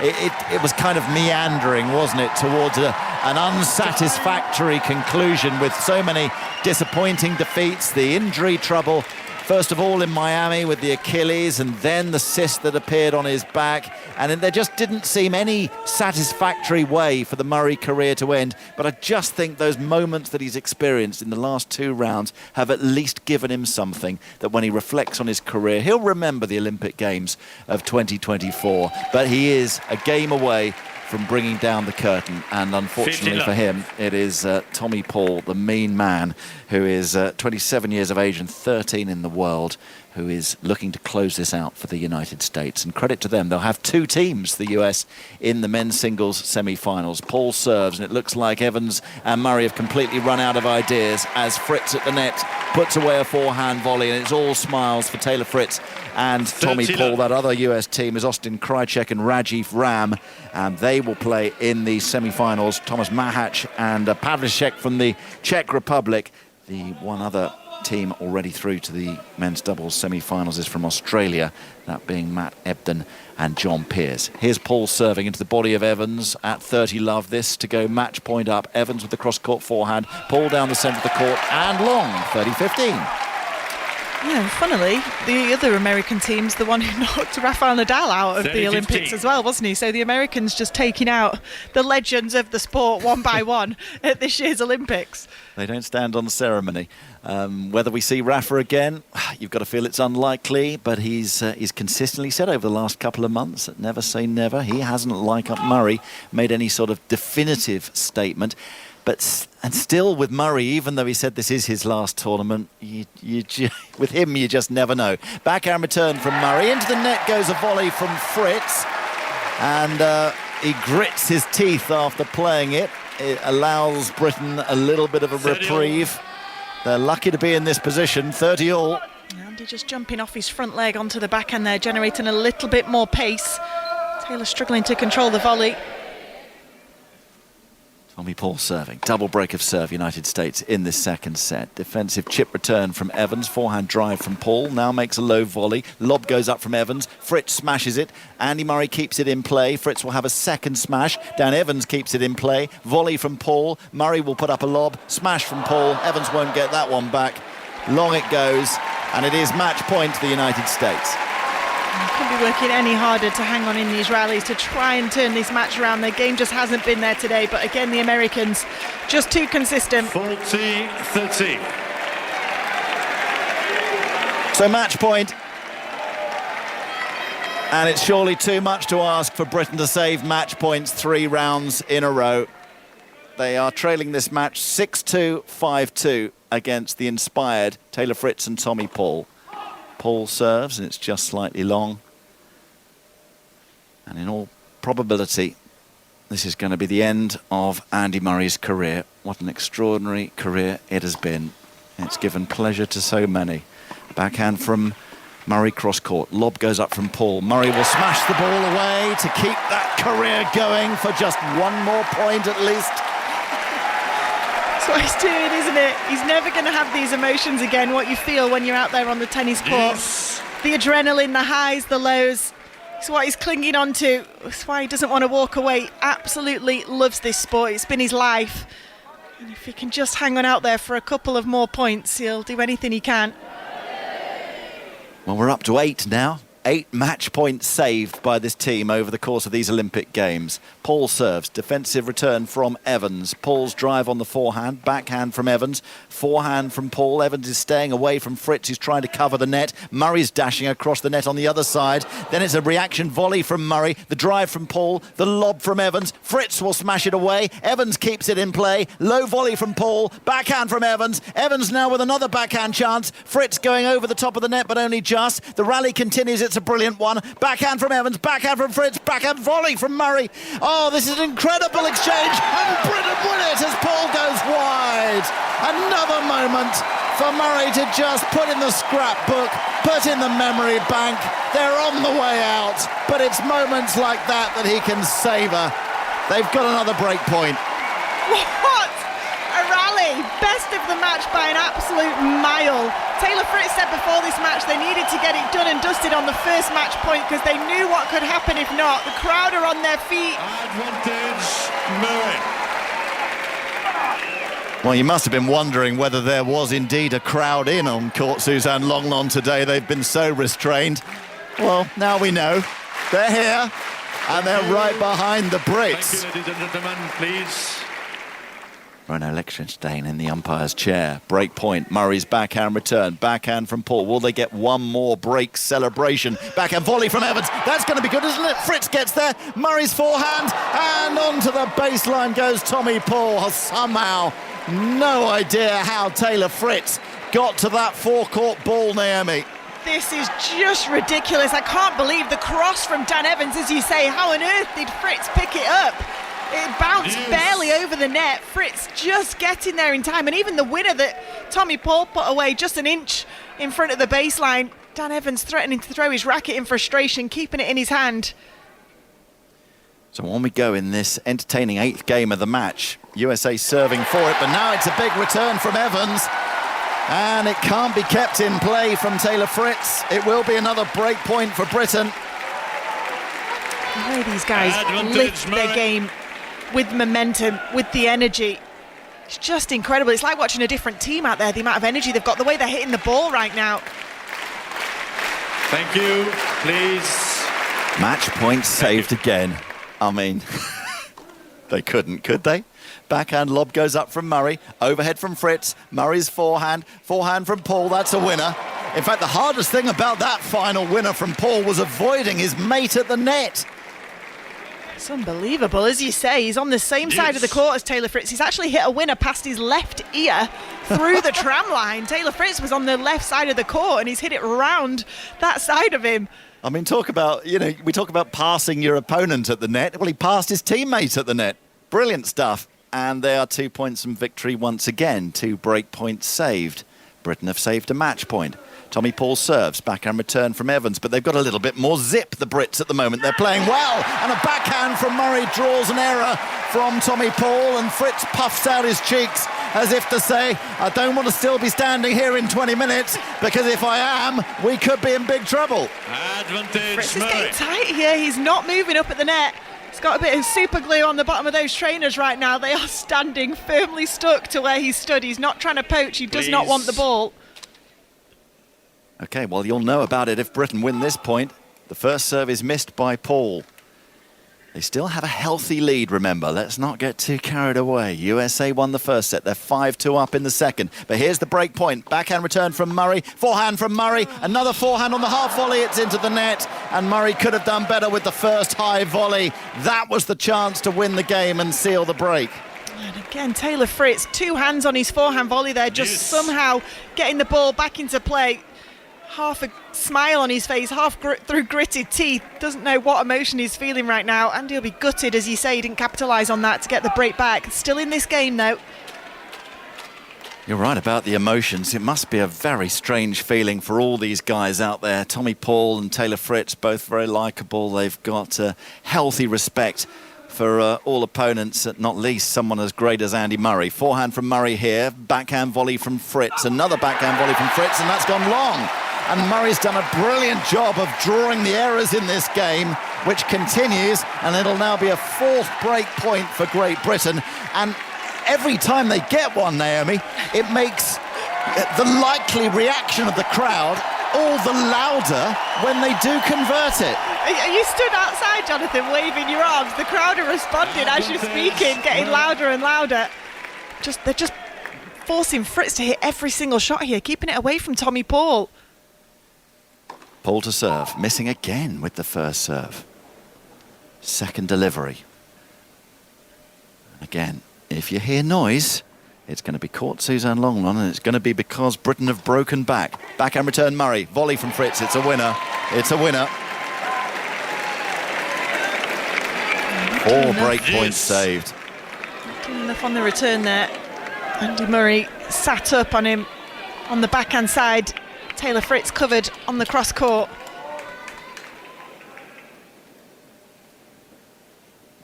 Paul to serve. at deuce. Off the top of the net and long. Cool, he can't find a first serve in this game, can he? They're serving for the match for a place in the semi-finals of the men's doubles. Forehand return from Evans. Backhand from Paul, who's desperate to stay away from Andy Murray at the moment. Lob goes up from Evans. Paul down the line. Cross-court volley from Murray.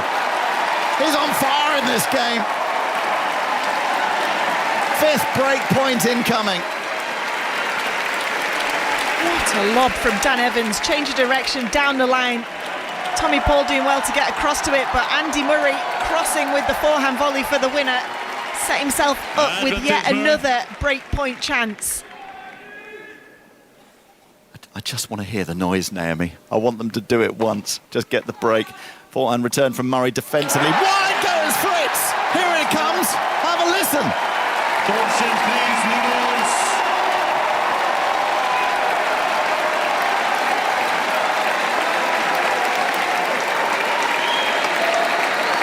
Fritz Ball leads 5 games to 3. You get the break, Jonathan?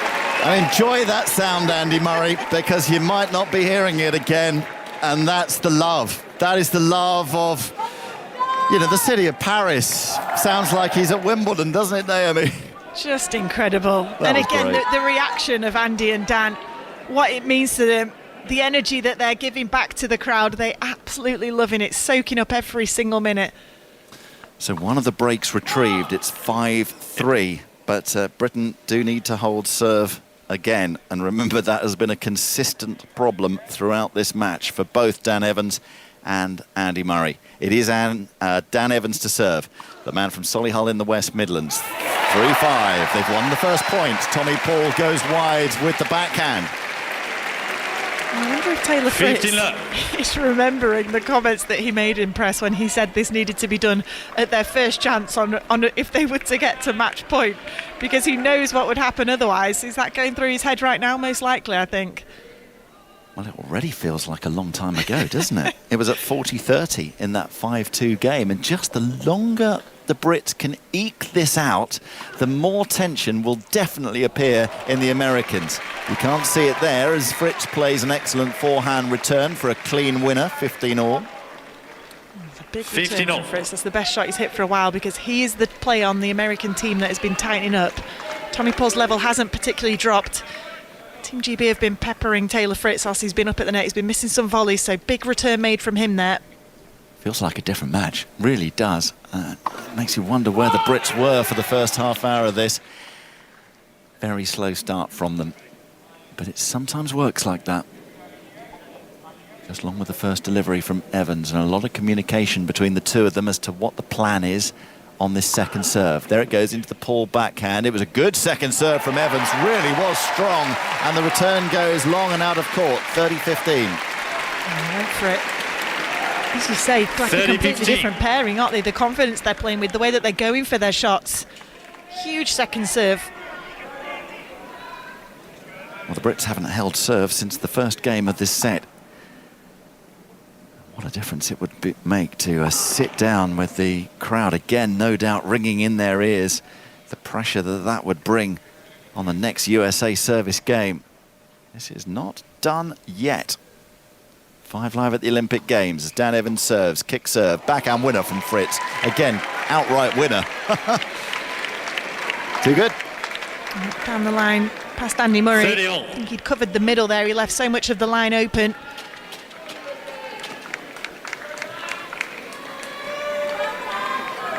Paul is twirling his racket once more. That's always a worrying sign. Yeah, is it confidence or is it nerves? A bit of both. He does so many tricks with it, doesn't he, when he's at the baseline, as you say, spinning it round his finger. Looks like he should be in Place de la Concorde, where the urban sports are. He might be good at the BMX freestyle, I reckon. Tommy Paul. Here's Dan Evans. They're 2 points away from defeat again, Great Britain. Backhand volley from Evans. That had to be played securely, as does that one. Lob goes up from Paul, but it's going long. Murray punches the air as the ball was in flight then. He knew that was going long, and Britain have got a good job to do here, an important job in orchestrating the reaction they want to hear as both teams head for the sit-down, Naomi. That could play a big part. Massive part. They can get the hold here, force Team America to have to serve it out. It's not going to be easy. As you say, Jonathan, the further they get away from the match point that they had, the more these nerves are going to build. Game point. Evans serving. Missing. He's serving to Taylor Fritz, the taller of the two Americans. White headband. The Americans in red shirts, navy blue shorts. Great Britain all in navy blue. The Team GB kit being worn proudly by these two men. Missed return from Fritz. There it is. Britain have won a couple of games in a row. They take us to the change of ends. They whip up the crowd and they say to Taylor Fritz and Tommy Paul, remember that match point you had? You're not going to see another one. Let's go to the BMX, Conor McNamara. And some good news for Kai White, who, having finished fifth at his first run and third in his second, had work to do in the third run, but he has done enough. He's 10th in the overall standings, and that puts him into tomorrow's semi-final, Victoria Pendleton. And the best thing is he doesn't have to go through the last chance race, which would put him at risk of another, possible scenario. This is a very dangerous sport, so he's safely through to tomorrow's semi-finals, which is great. Kai White, who won silver in Tokyo 3 years ago, he is into the semi-finals. Beth Shriver is as good as there. She's got a third run to go, but having won both of her first two runs, it would be very, very, almost impossibly unlikely, but we'll bring you news of how she gets on that third run. A good day for Team GB at the BMX racing track. Kai White definitely there. Beth Shriver on the verge. Exciting stuff. Thank you very much indeed, Connor. Here on court, Suzanne Longlon. Andy Murray and Dan Evans trying to retrieve a seemingly lost situation. A reminder of how deep the trouble was that they were stuck in. A set down, 5-2 down, 40-30, match point down. And we think we've seen it all before from these two guys over the last week or so here in Paris. But if they can turn it from here, we might as well all pack up and go home. Forehand return from Evans, and that's gonna work for him. Paul is diving across to that volley, and he's ended up on the clay, and it's love 15. Watching with Naomi Brodie. This is what it means to them. As you say, full dive from Tommy Paul. He's ended up sat down on the floor, but he hasn't made the volley back over. This is where it comes down to, right here. Taylor Fritz is serving, and he's serving for the match, remember, at 5-4. Doesn't really feel like it, does it? Defensive return from Murray. Paul lets it bounce, smashes a winner, well played. Held his nerve impressively there, particularly after picking himself up from the clay on the previous point. And it's 15-all. It's funny, isn't it? As you say, it feels like the Americans are the ones under the pressure, but they're starting to break up. They're serving for a place in the semi-final here, but it's the Brits with the momentum. Fritz to serve as silence falls once more around the court. Backhand return from Evans, puts it up high into the sky, but he's pushed it long, and USA edge another point closer to victory.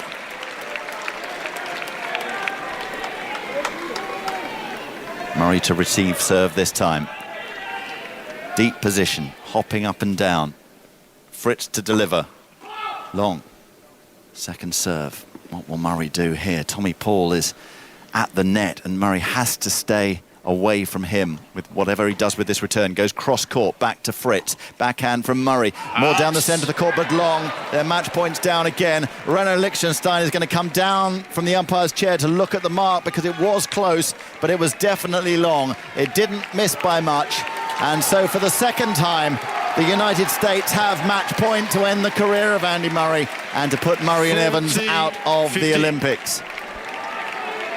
2 match points now, so even if they lose this one, another one will follow. Fritz serves long. Can't remember the last time they made a first serve. Evans to return on this occasion. Forehand return. It's gone long. It's all over. The match is over. Fritz and Paul win, but the career is over as well. If we take Andy Murray at his word, that is that. And there is a strange atmosphere around court Suzanne Longlon as one of the great British sporting careers comes to an end. It's as simple as that. For 19 years he's been competing. For 19 years he's been winning. 3 times a Grand Slam champion. Twice an Olympic gold medalist. A former world #1 and a Davis Cup winner. What a CV. So much more that he's achieved as well that I'm sure we'll talk about over the days and weeks to come. But the reality is, with a 6-2, 4-2 defeat in the quarter-final of the men's doubles at the Paris Olympics, Andy Murray's career comes to an end, and Great Britain are out of the men's doubles. Naomi Brodie. It's sad to see. A really emotional moment. So many of the crowd, as you say, just wanting to stay to clap and to cheer, to applaud Andy Murray off the court. And emotional Andy gives a hug from Dan Evans. Yeah.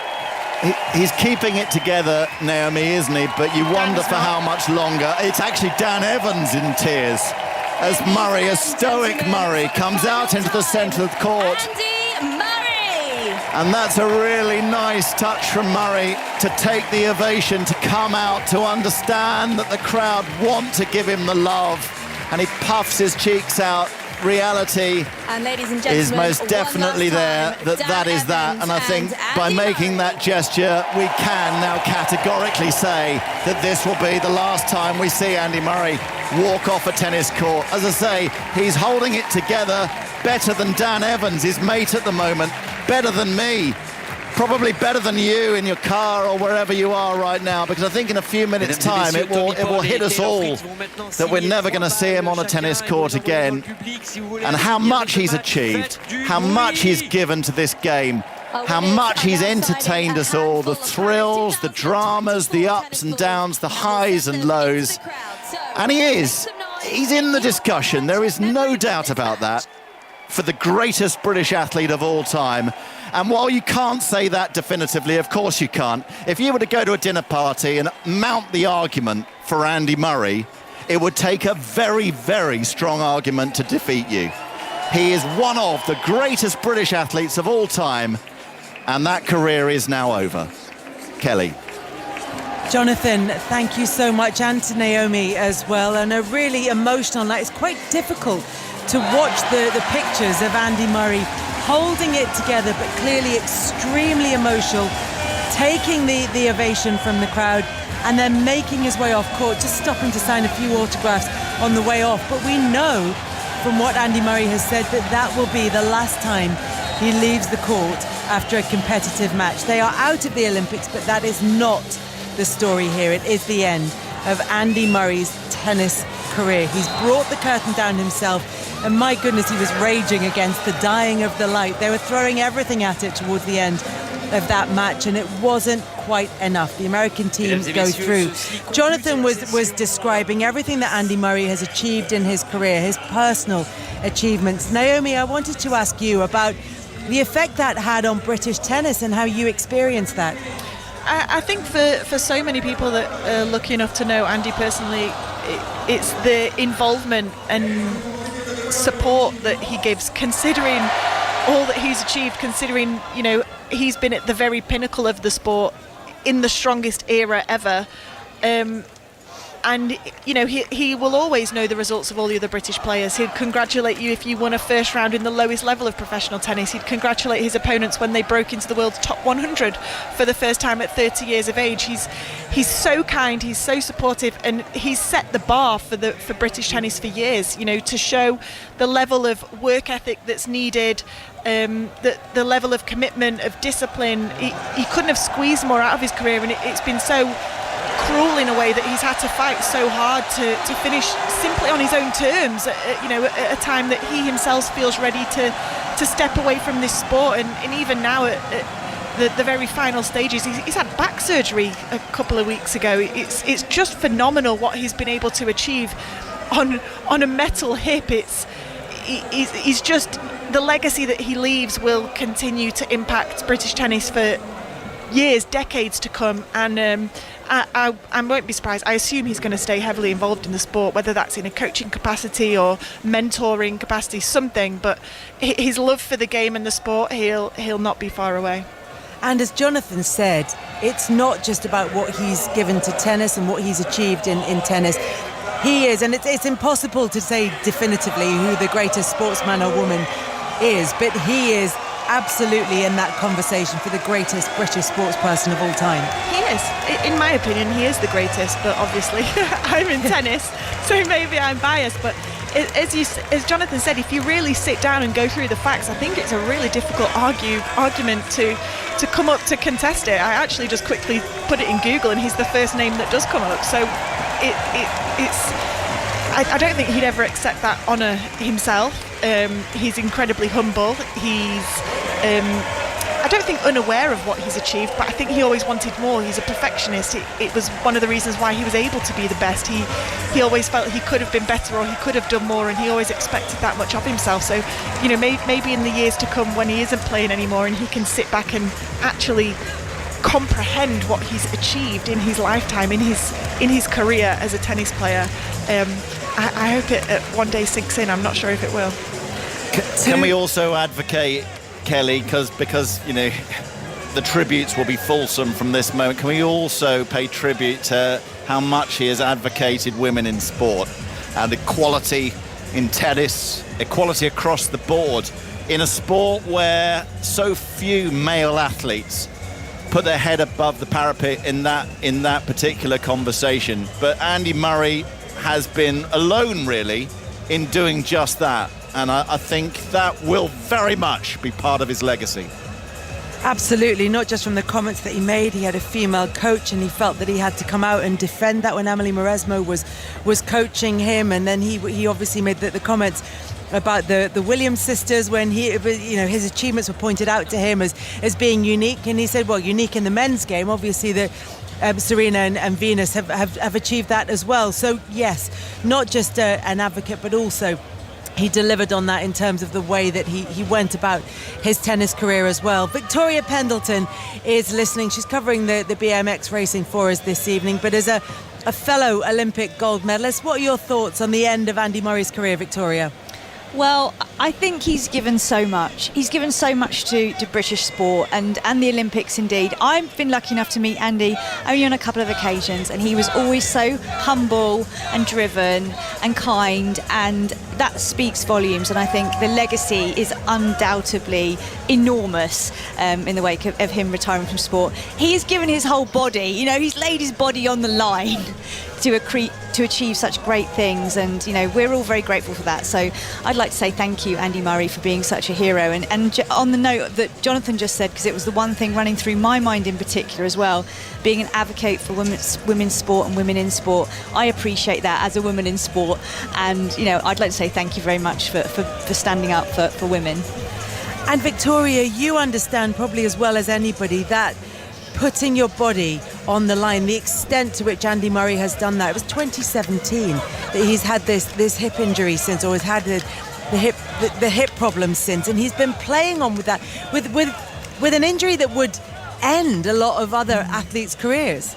He's obviously got a very high capacity for suffering, because I think a lot of people, if they were pushing their body to that limit, and it's undoubtedly painful, it's difficult and it's painful, and he's still continued to perform. And I think that says a lot about his character as well, a real role model. So, hats off to him. I think a lot of people would have at the first instance thought, I'm out, but he just pushed and pushed and pushed, and that's what makes him, really special.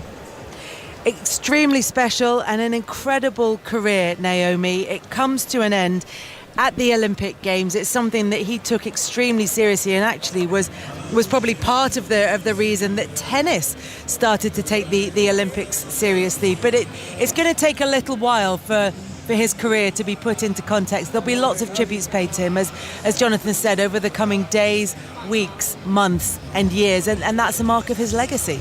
Absolutely. He's at times played his best tennis with his Great Britain shirt on, winning the Davis Cup, led Great Britain to win the Davis Cup in 2015. It's the first time that we won it since 1936. It's, you can just go on and on about the achievements that he's made, but I just think it's, as so many of us are alluding to, it's his character, isn't it, that makes him so special, that really makes him a true champion. And you're only an athlete for such a short amount of your life, and for the rest of the time you'll be remembered for the type of person that you are, and I think that's the biggest impact that Andy will leave us in this sport, in not only in tennis but across all of the Olympics. You see so many of the younger generation now at the Olympics running to get their selfies with him and try and change their pins with him, and he just loves it. I think he really appreciates that, and the fact that he was able to choose the Olympics here, and he had to fight make no doubts about it, to be able to end his career here as and when he wanted to. But he's just been able to enjoy the last few weeks away from his injuries, and to try and soak in those moments, knowing that it was his last time at Wimbledon, knowing it would be his last singles match, and knowing this was his last competitive match here at the Olympics as well. And you could just see how much it meant to him out there on the court. Those emotions, you don't feel them in your life as a mere mortal when you're not an athlete anymore, and he'll miss that very much. Thank you so much, Naomi. Thank you very much to Victoria Pendleton for her words as well. We'll be back to the BMX racing a little bit later on. And thank you to Jonathan Overend. I know it must have been emotional for you, Over, as you've covered his whole career, and it's been an incredibly eventful career, and we've loved listening to you covering Andy Murray. Still plenty more to come from you, but Andy Murray's career comes to an end with defeat at the Olympics. Claire Balding in the coverage on BBC television, in tears as well, as she reflects on the end of Andy Murray's career. Let's head back to the swimming pool. Alistair Bruce Ball, live individual medleys. Yes, indeed. So this is the men's 200 metres individual medley. 2 British swimmers in the first heat. It's the 8 fastest swimmers, as always, across the 2 semi-finals that will make it through to the final. Léon Marchand, the home hero, swims in the second heat. Steve Parry and I have been struggling to concentrate on the swimming for the last half hour or so, gripped by Jonathan Overend's commentary at Roland Garros. We've had the pictures of it as well away to our left-hand side. We've been having the greatest British sportsperson debate ourselves as well. But let's concentrate on the swimming. Duncan Scott was a silver medalist in Tokyo in this event, behind the Olympic champion, who's actually going to swim next to him tonight in this semi-final. That is Wang Shun of China. Thomas Neal of Australia in lane 1, Carson Foster in 2, Wang in 3, Duncan Scott in 4, Alberto Rossetti of Italy in 5, Tom Dean in 6 for Great Britain, William Petrich of Australia in 7, and Apostolos Papastamos of Greece in lane 8. 1 length of each stroke, starting with the butterfly.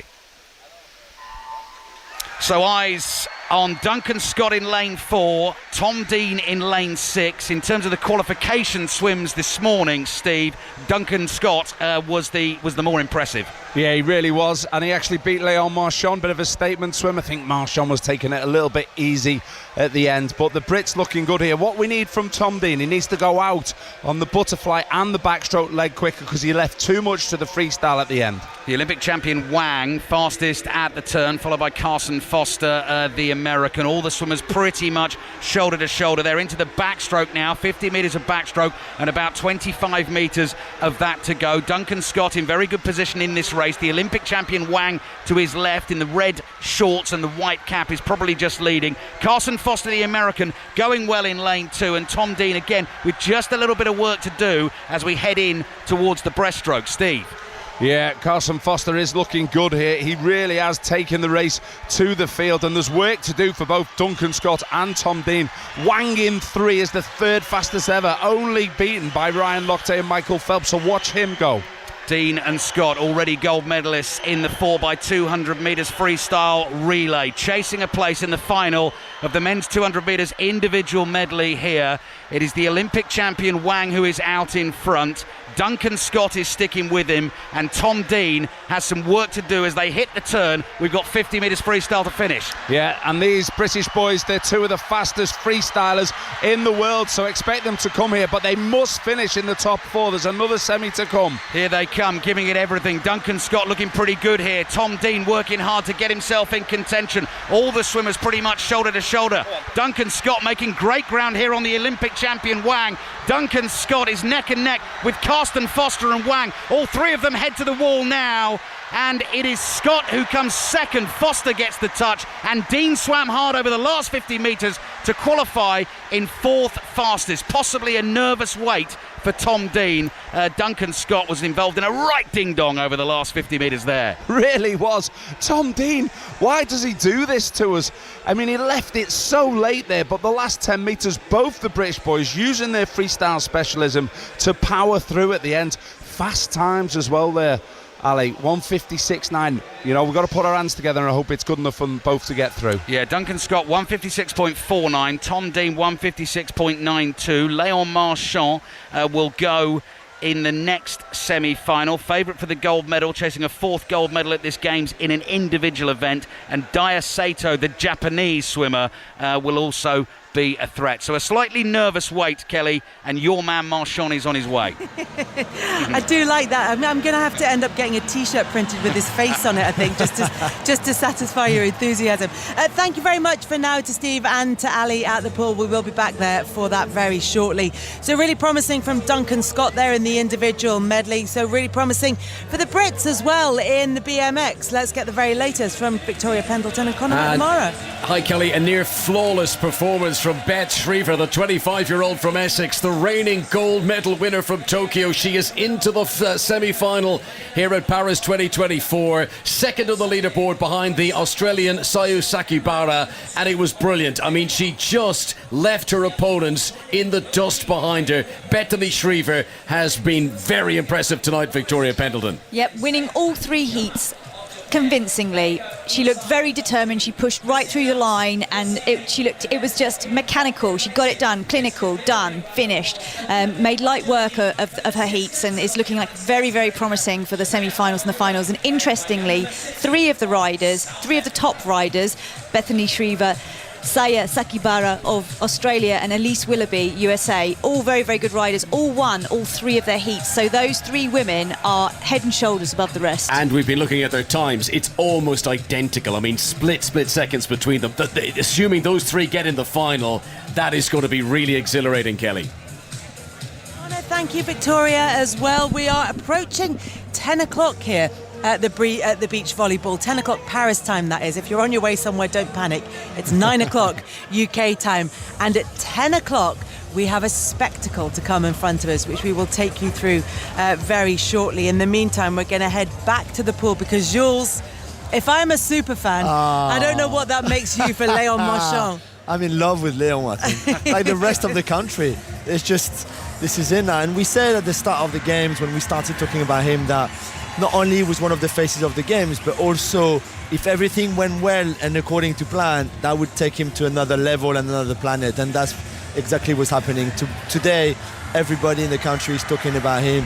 There's sponsorship calling, the sponsors calling, there's everything. His life has changed last night forever. And here he comes, Alistair Bruce Ball. Yeah, the chants of Léon have already been ringing around the La Défense Arena. 3 gold medals so far. He had us out of our seats in here last night, creating Olympic history with an unprecedented double in the 200 metres butterfly and breaststroke. Here we go. Cheeky smile from the fresh-faced 22-year-old from Toulouse. He always gives it that deep breath as well when he comes out. He soaks it up.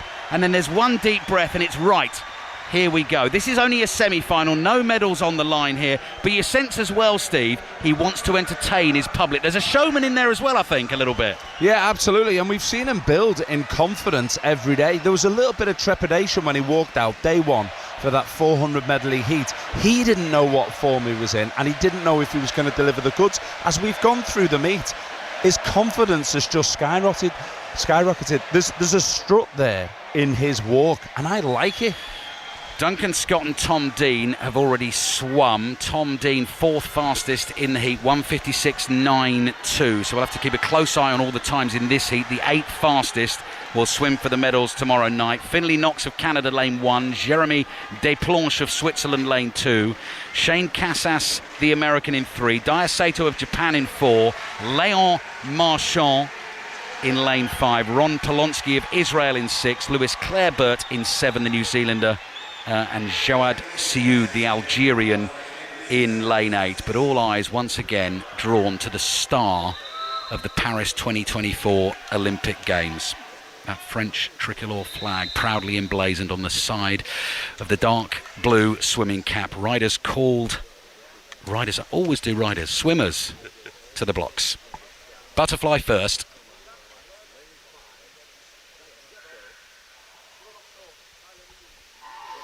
And we're underway. Is Léon Marchand going to treat us once again to something special? Straight into the butterfly stroke, straight out in front in the race as well. Both arms thrown forward, head bobbing up and down from the water. Good challenge on his left-hand side early on from Daya Sato and the American Shane Casas as well. Yeah, Casas has really got the bit between his teeth here. He's hammered this first 50 fly. He's under world record pace by half a second. The American not messing around. America having a terrible meet here on the men's side. He wants to change that. Right, Leon Marchand, you can hear the atmosphere, the noise, the excitement. He's powering down the backstroke length here, about 25 metres to go. He leads this race. This is all about getting your place in the final. He wants that fourth individual gold medal. Closest challenger for him at the moment in this heat is Casas, and Finlay knocks the Canadian in lane 1. It's a smooth turn and spin, and Marchand disappears under the water. They can't wait for him to pop up. It's the Allays time. It's the long, smooth breaststroke from Marchand, and every time his head pops up and he completes a stroke, it's a loud shout of Allay. Still in front, Daya Sato now his closest challenger on his left shoulder. Well, he's rising to this crowd, isn't it? They want to see Leon Marchand at his best, and he's giving it some over this third 50. He really does separate the field on that back and breaststroke legs, and he's turning fast. He's just off the world record pace. The worry here, Ali, is that he's going to drag the rest of the field to beat the Brits. Yeah, keeping an eye on those times of Tom Dean and Duncan Scott. Leon Marchand's not bothered about that. He's got a crowd to entertain, and he's doing it royally. 25 metres to go in the race. Marchand and Sato out in front. Marchand in total control here, just bringing it home, not using absolutely everything, but he's going to do enough to win the heat. Touches the wall, Leon Marchand. The Japanese swimmer Sato in second. Finlay Knox in third. Leon Marchand's time 1:56.31. So we'll wait for the rest of the times to file through. They absolutely love it every time he gets in that pool, Leon Marchand. Scary thing there is, Ali, he turned off over the last 50. He was just controlling the race, and he's still gone a low 1:56. I wouldn't surprise me if he threatens the world record tomorrow night, because he's got loads of gas left in the tank there. Quickest qualifier across the two heats. Duncan Scott and Tom Dean are both into the final, so they will take on Leon Marchand on home turf in the final of the men's 200 metres individual medley. But I can't see anyone beating Leon Marchand at the moment in any sport, Kelly. We'll get him on the beach volleyball, I have to say. I'm sitting here next to Julien Laurent. It's just turned 10 o'clock Paris time, 9 o'clock UK time. And what you might know is that on the hour after sunset, the Eiffel Tower sparkles. There is a flickering light, the full length of the tower, and just as we got set for this final beach volleyball match of the evening, they dimmed the lights inside the stadium. There was a light show, different coloured lights, all played all over the court. Everybody got their phones out and had their lights on their phone, and they counted down to the Eiffel Tower lighting up and sparkling here at the Eiffel Tower Stadium. It's special, isn't it, Jules? It's so good. So I've seen this tower all my life, and yet this is the most beautiful I've ever seen it. It is. And they played. It wasn't accordion music, but if you think of Parisian music played on an accordion on a street corner next to a bistro, it was that type of music. It was the most quintessentially Parisian moment. Absolutely fantastic. Let's get back to the pool with commentary of the women's 200-metre backstroke semi-final featuring Britain's Honey Austrian and Katie Shanahan. Commentary from Steve Parry and Alistair Bruce-Ball. And the second semi-final is underway. So Honey Austrian, the 21-year-old for Great Britain in lane 3, Katie Shanahan in lane 7. The 8 fastest qualifiers across these two semi-finals will swim for the medals in the final. The Olympic champion is in this heat, Kaylee McKeown. We can see her again, standing out in lane 5 in the green and gold, the green swimsuit, the bright yellow swimming cap, and she is the one who leads this race at the moment. At the first turn, Peng Shuwei of China is her closest challenger. Honey Austrian going well. She swam very well this morning. Austrian is going very well. I was a little bit concerned about her start there, Ali.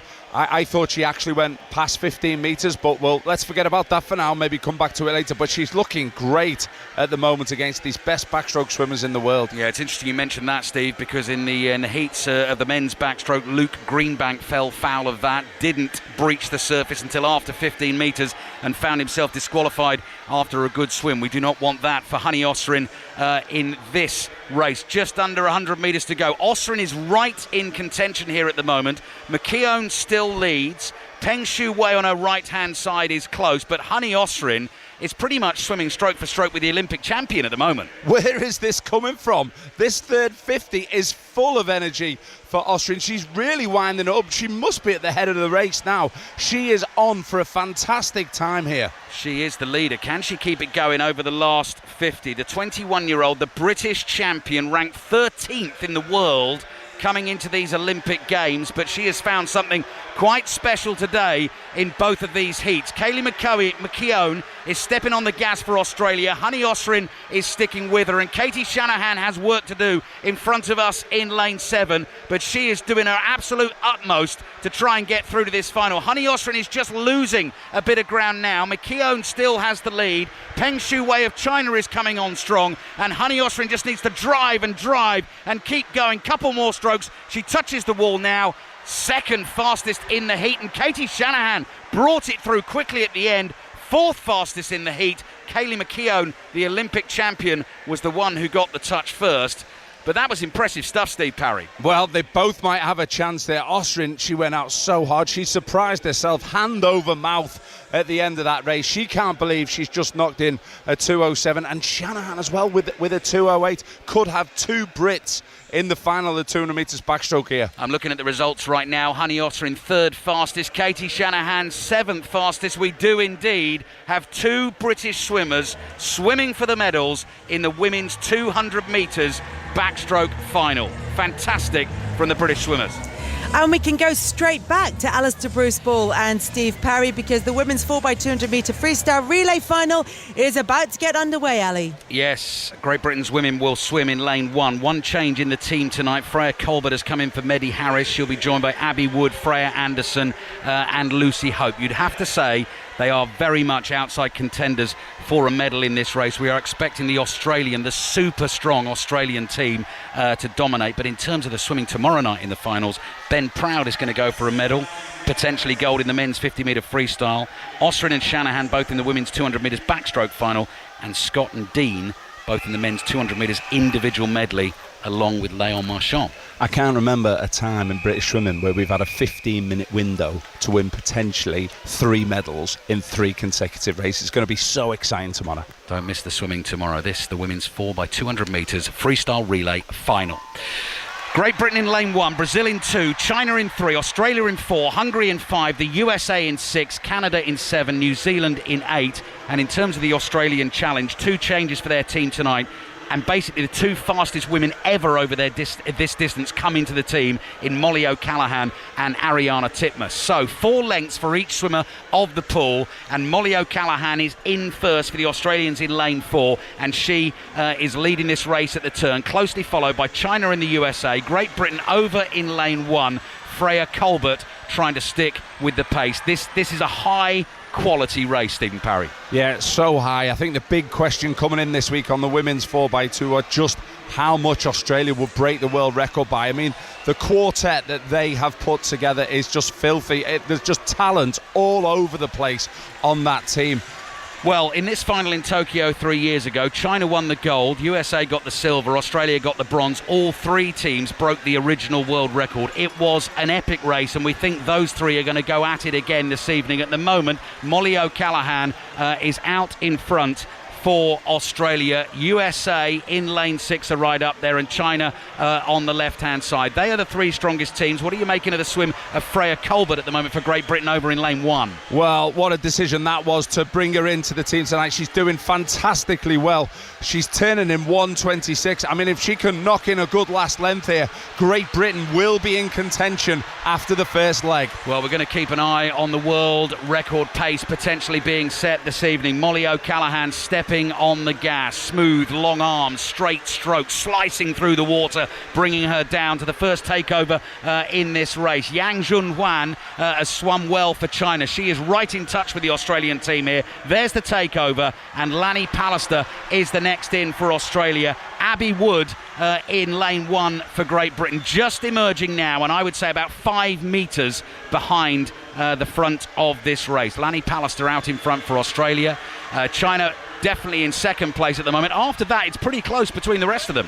Yeah, it's great to see Great Britain there, right up there where we want them to be. Fabulous takeover from Abby Wood. Only took her a 10th of a second to get off the blocks there after that touch from Freya Colbert. I like the positioning. I didn't expect Great Britain to be where they are right now. If every woman can do their job here, they do have a chance. Do they have a chance potentially of getting on the podium? That really would be a fantastic achievement from the British team. Keep going, Abby Wood, think the British fans. At the moment, though, it is still Australia out in front. Lanny Pallister cannot shake the Chinese swimmer Li Bingji, who is right on her right-hand side, and the Americans in third place at the moment with Paige Madden swimming at the turn, and they've still got Katie Ledecky to go in this race. The great Katie Ledecky is going to swim the third leg for the USA. So Australia by half a body length from China at the moment. USA in the bronze medal position, but Abby Wood, as you've been saying, Steve, keeping it going right up there. Yeah, it's really good. So America just getting a little bit ahead here. Abby Wood, she'll be in agony right now, but she's got 60 metres left to go. She's got to stick to the task here, make sure that she gets over on this turn and keeps Great Britain in contention. Very close now between the Australia, China and USA, and they're ahead of world record pace. That is the quality of this race, and that is what Great Britain are trying to live with. Abby Wood just falling back a little bit on the last 50 metres of her swim here. It is Lanny Pallister who is just ahead of Li Bingji of China, but the Americans are right in touch as well, and Paige Madden is going to hand over to Katie Ledecky. Brianna Throssell into the water for Australia, and Jay Chu Tong will swim for China. That looks like the battle for the medals. Next up for Great Britain, Freya Anderson. Great Britain in fourth place at the moment in this race, but about 5 metres back. Yeah, she's doing great. I didn't expect Britain to be here at this point, but they have all turned up tonight, making sure that they can get the Brits in the race here. But make no mistake, the Australians, the Chinese, the Americans, they're all also doing fantastic races. Just falling off world record pace at the moment. So interested in seeing what Katie Ledecky can do here. She very nearly swam the American team to gold at the last Olympics, nearly made up the ground, swimming the final leg that day against China, and she is closing here. A couple of lengths for her to swim, and then it will be the final swimmers in this 4x200 metres freestyle relay. Great swim from Freya Anderson in lane 1 on the far side as well. Great Britain in fourth spot at the moment. Canada going well in lane 7-2. Australia turning first. Brianna Throssell just ahead of Ji Chu Tong and Katie Ledecky as well, but this is getting very, very close. I can't believe what I'm seeing here from the Brits, and also at the head of the race. The Chinese have not read the script, Ali. Australia were meant to have a procession here on the women's 4x2, but it's not working out that way, and Ledecky wants some of the action here as well. This is an absolute epic at the moment. The third swimmers turn for the last 50 metres, their last 50 metres. Then it's the last swimmers into the water, just behind world record pace. The last to go for China, Liu Yashin. For Australia, Ariana Titmus to try and bring it home. Erin Gemmell will try and do it for the USA. Katie Ledecky is ploughing down the last 25 metres here, closing the gap on the Australians. It is the Australians who will get the touch first, just at the takeover with Throssell, but Ledecky has made up loads of ground there, and Erin Gemmell throws herself into the water, and now suddenly it's Australia and USA at the front of the race, and the Chinese swimmer Liu Yashin has loads to do. Last into the water for Great Britain is Lucy Hope, and Great Britain and Canada battling for fourth really at the moment. Well, Great Britain are in touch. They're only a second and a half off the medal spots here. Needs a fantastic swim from Lucy Hope to bring it home, but didn't expect to see the Brits in that position. We've got a proper wagon race here though between the Americans and the Australians. I cannot believe it is this close. The Americans, they're so gutsy when they race, Ali. They do it every week, and they're putting it to the Australians. So just over 100 metres to go, 125 metres to be precise. Ariana Titmus, the great Ariana Ariarne Titmus trying to bring it home for Australia. Erin Gemmell is chasing, so is Liu of China, and Lucy Hope trying to stay in touch, potentially to get Britain a brilliant bronze in what's been an epic race so far tonight. Titmus turns fabulously, so smooth on the turn, makes a little bit of ground there on Erin Gemmell, probably half a body length in front. Australia in first, USA in second, China in third, Canada fourth, Great Britain fifth, and Lucy Hope over in lane one, trying to give it everything to get back in touch with the Chinese swimmer 2 lanes away from her. Australia potentially with Titmus just moving away here, Steve. Yeah, Titmus, the queen of the pool, she's showing her class now. She won the 400 free earlier in the week, and she is now got a bit of daylight between her and the Americans. Going to her feet now, Ali. Yeah, chasing the gold medal, Titmus and Gemmell. Titmus for Australia, Gemmell for the USA. Liu for China has got too much to do. The Australians chasing the world record as well. Great Britain not going to get on the podium. What an effort from them tonight. No one is catching Ariarne Titmus. Here she comes in the last 10 metres of the race. Roared on, screamed at by her teammates. They don't need to bother. She's there and touches. Australia take the gold. It's an Olympic record, not a world record. The USA silver, China in third, and then Great Britain come through in fifth.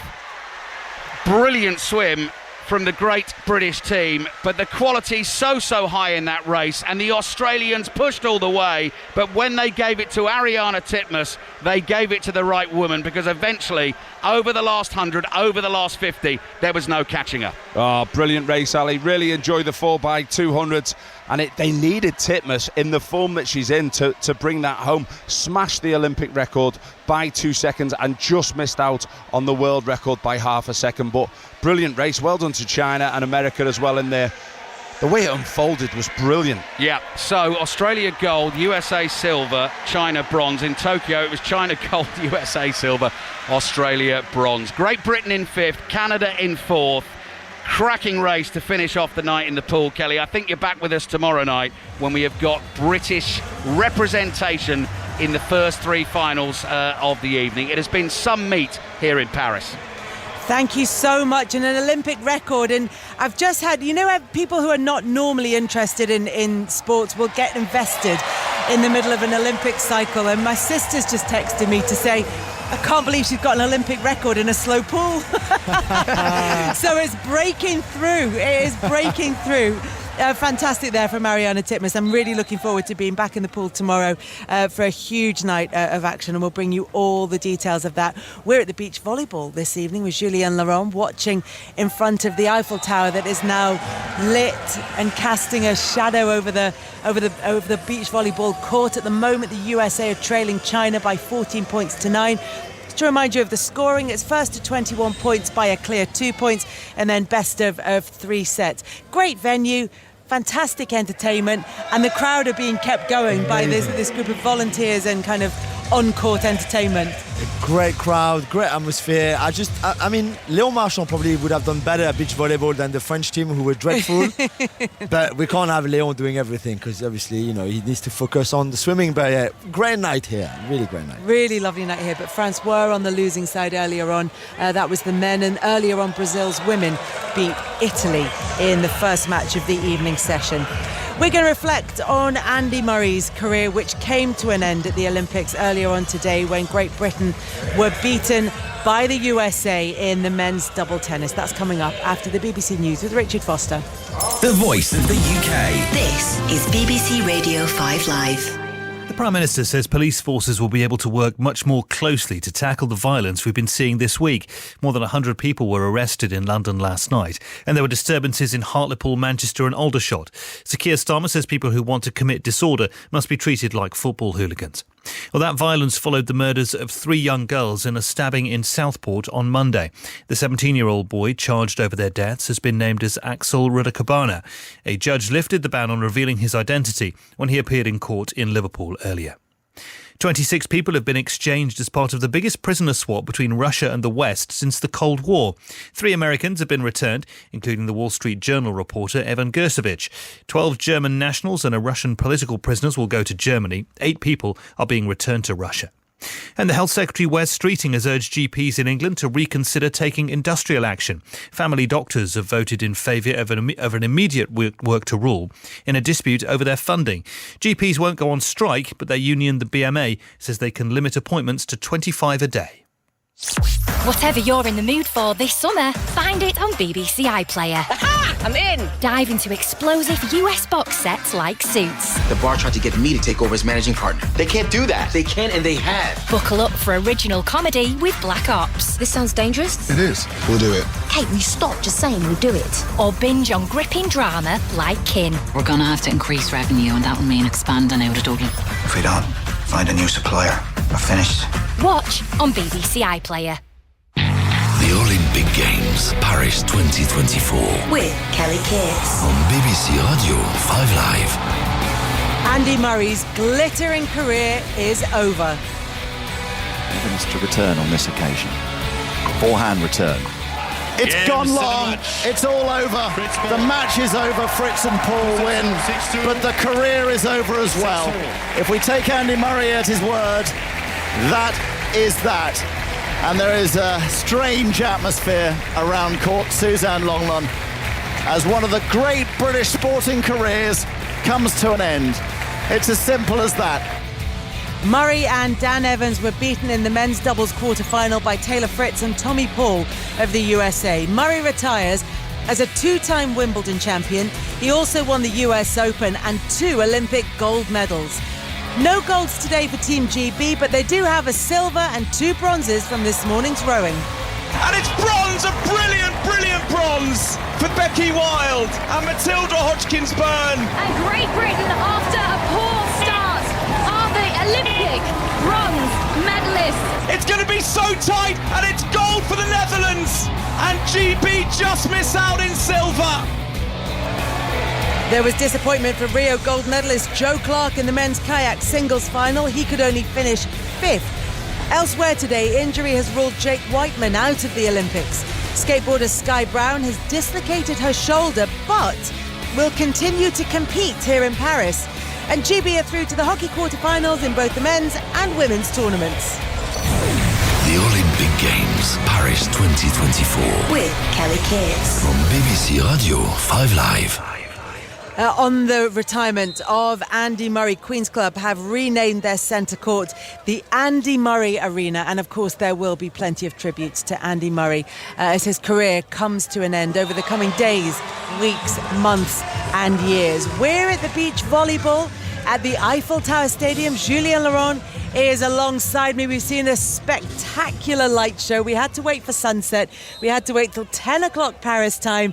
But finally, the lights dimmed inside the stadium and the Eiffel Tower sparkled for us, Jules. Just for us, I felt like actually every day. It's like that. But still, the fact that we were here, that we saw it, we caught it, it was beautiful. And that's why those games, I think, will be very special too. For those occasions, and we've mentioned the sceneries and all those venues within central Paris with all those monuments around. That's what makes those games special. But the lights have gone out on Sir Andy Murray's tennis career. Steve Parry is at the pool with Alistair Bruce Ball. Steve, in terms of what Andy Murray has done for British sport and where his achievements lie in the list of great British sports people, what are your thoughts? Well, clearly he's right up there, isn't he? I mean, I just love Andy Murray because he just refused to be beaten. He kind of epitomised the spirit that just wouldn't lay down. But I'm really grateful for him as an Olympian because he really cherished being an Olympian as well. And I think sports like tennis and golf, where the debate is on as to whether the Olympics is the pinnacle of their sport, he treated it as such. And he went to 5 Olympic Games, he won 3 Olympic medals, 2 of them gold. And I think if you discount even all his other successes outside of the Olympics, he would still be a legend. I mean, to win the Olympics twice, 2 gold medals there and get another medal as well is phenomenal. And I'm just grateful as an Olympian that he took it seriously and he also spurned the sport on at the Games. In my mind, he's a legend. And Ali, he did that in the latter stages of his career with incredible injuries, purely getting through that with his determination to finish his career on a high. He had comeback after comeback. Yeah, I mean, that's the signature of Andy Murray throughout his entire career. Steve and I were laughing because, we were sort of waiting for that match to finish tonight, that very last match of his career where, in truth, they were well behind, weren't they? And he just wouldn't give up. And there was one backhand he leapt into late on when the game was nearly up and nearly done. But as you said, Kelly, you put it beautiful, sort of raging against the dying of the light.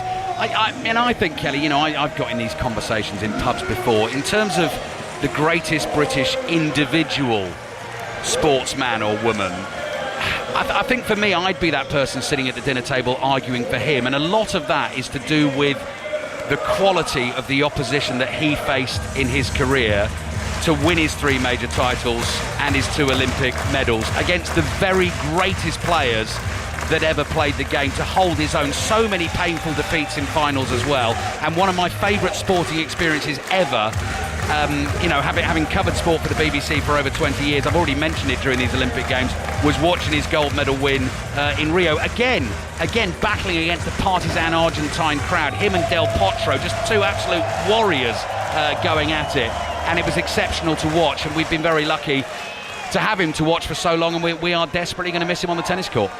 Julien Laurent, what's his impact more widely than just in Great Britain?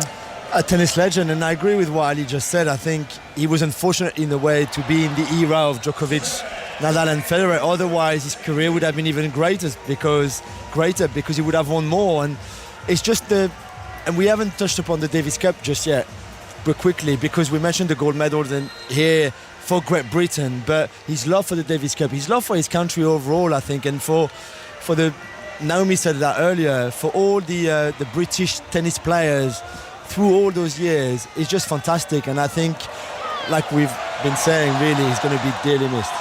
Steve, it comes back to one of the points, I think we may have discussed it on air earlier in the week, about being an individual sports person but being able to take part in team competitions. I think we talked about it around one of the relays that was taking place, but Andy Murray really embraced that kind of team spirit of being part of Team GB at the Olympics, but also, as Jules was mentioning there, and as Ali said, being part of the Davis Cup team. He really embraced that kind of, not just from the support that he got, but the support that he was able to give.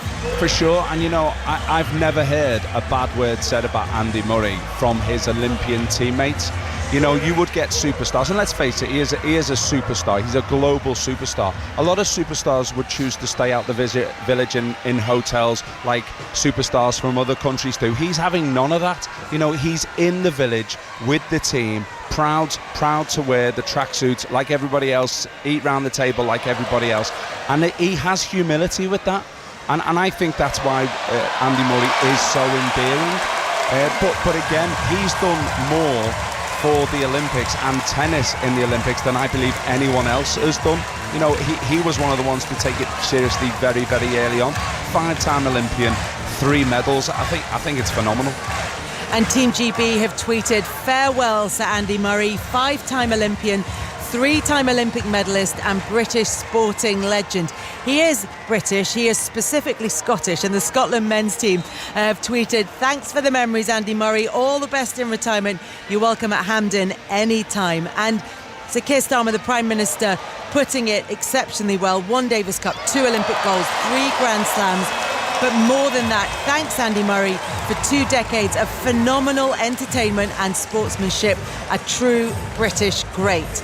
We're back in the pool tomorrow night. Ali, I'm going to be back with you. I have to say, as much as I'm loving it at the beach volleyball and as much as of a visual spectacle as it is, I am missing the pool a bit. I am missing my boy Marchand. Yeah. He's in action tomorrow night. But I mean, there's a 20-25 minute period tomorrow night, which is going to be incredible. Absolutely. Mark your card, UK time, right at the start of the session. So it'll start 7:30 UK time. I think probably Britain's... No, I'm not going to say best chance, actually, because in the men's 200 metres individual medley, we've got Duncan Scott and Tom Dean going in that, although they are going against Léon Marchand. But Ben Proud in the men's 50 metres freestyle will be a fabulous watch, Kelly. He has been a brilliant servant to British swimming. 4th in Rio, 5th in Tokyo, swam superbly in the semi-finals tonight. Has a real shot, a potential gold medal there. But that men's 50 metres freestyle, anyone in the final could win it. That could be a thriller. We saw some great swims from Honey Osrin and Katie Shanahan in the women's 200 metres backstroke. So that is the final that will follow tomorrow night. And Honey Osrin has really stunned us at these games with 2 swims today, the 21-year-old. Potential medal shout there, I think. And then it is Léon Marchand in the men's 200 metres individual medley, going for his 4th individual gold at the Games. You know the atmosphere that will bring. But there is a really good, strong British challenge in that, I think, particularly from Duncan Scott. Tom Dean in the final as well, but Duncan Scott very impressive in qualifying today. It is absolutely mouth-watering. The first 20 minutes of swimming tomorrow night from 7:30 to 7:50. Do not miss it. Steve, our little swimming team with you and Karen and Ali, we only do great nights at the pool. We do, and do you know what? It was. I think tomorrow could be one of the best, and not because it's PT or it's one of the other big names. There was real surprise swims tonight in that 200 metre backstroke, and again in the 200 metres individual medley. It's very hard to progress 2 people from one country to these Olympic finals. So the quality of the team is showing through, and I like your idea, Kelly, of the pool party. We haven't quite made it happen, but you never know. Tomorrow, with all the success, tomorrow might be the night to make it. Who's got work. the best voice of all of you? I can't to sing. Yeah, I can't sing. Can either of you two sing? I used to be in a choir, St Agnes Choir in Liverpool, between 9 and 13, but then something happened around 13 and my voice just went west. So yeah. I can give it a whirl. We could try you off. We could try you off at sort of choir boy levels tomorrow night, maybe. We should explain about the pool party for people who haven't been listening every evening, although we have mentioned it quite a lot because we're desperate for this to happen. So usually the venue where the swimming is the indoor home of rugby team Racing 92. Because it's indoor, it has an artificial pitch. And because of that, at the end of every rugby match that's played there, they put a bar in the middle of the pitch that the supporters can go down and just have a few drinks at in the aftermath of the game. So we thought, while it was divided up into 2 swimming pools, the warm-up pool and the Olympic pool, that what we should have in at least one of those pools, and given what you and Karen, Steve, have been saying about the actual competition pool being a couple of degrees colder, I'm now edging towards putting it in the warm-up pool, is that we should have a swim-up pool bar to mark the end of swimming at the Olympics. That's the way forward.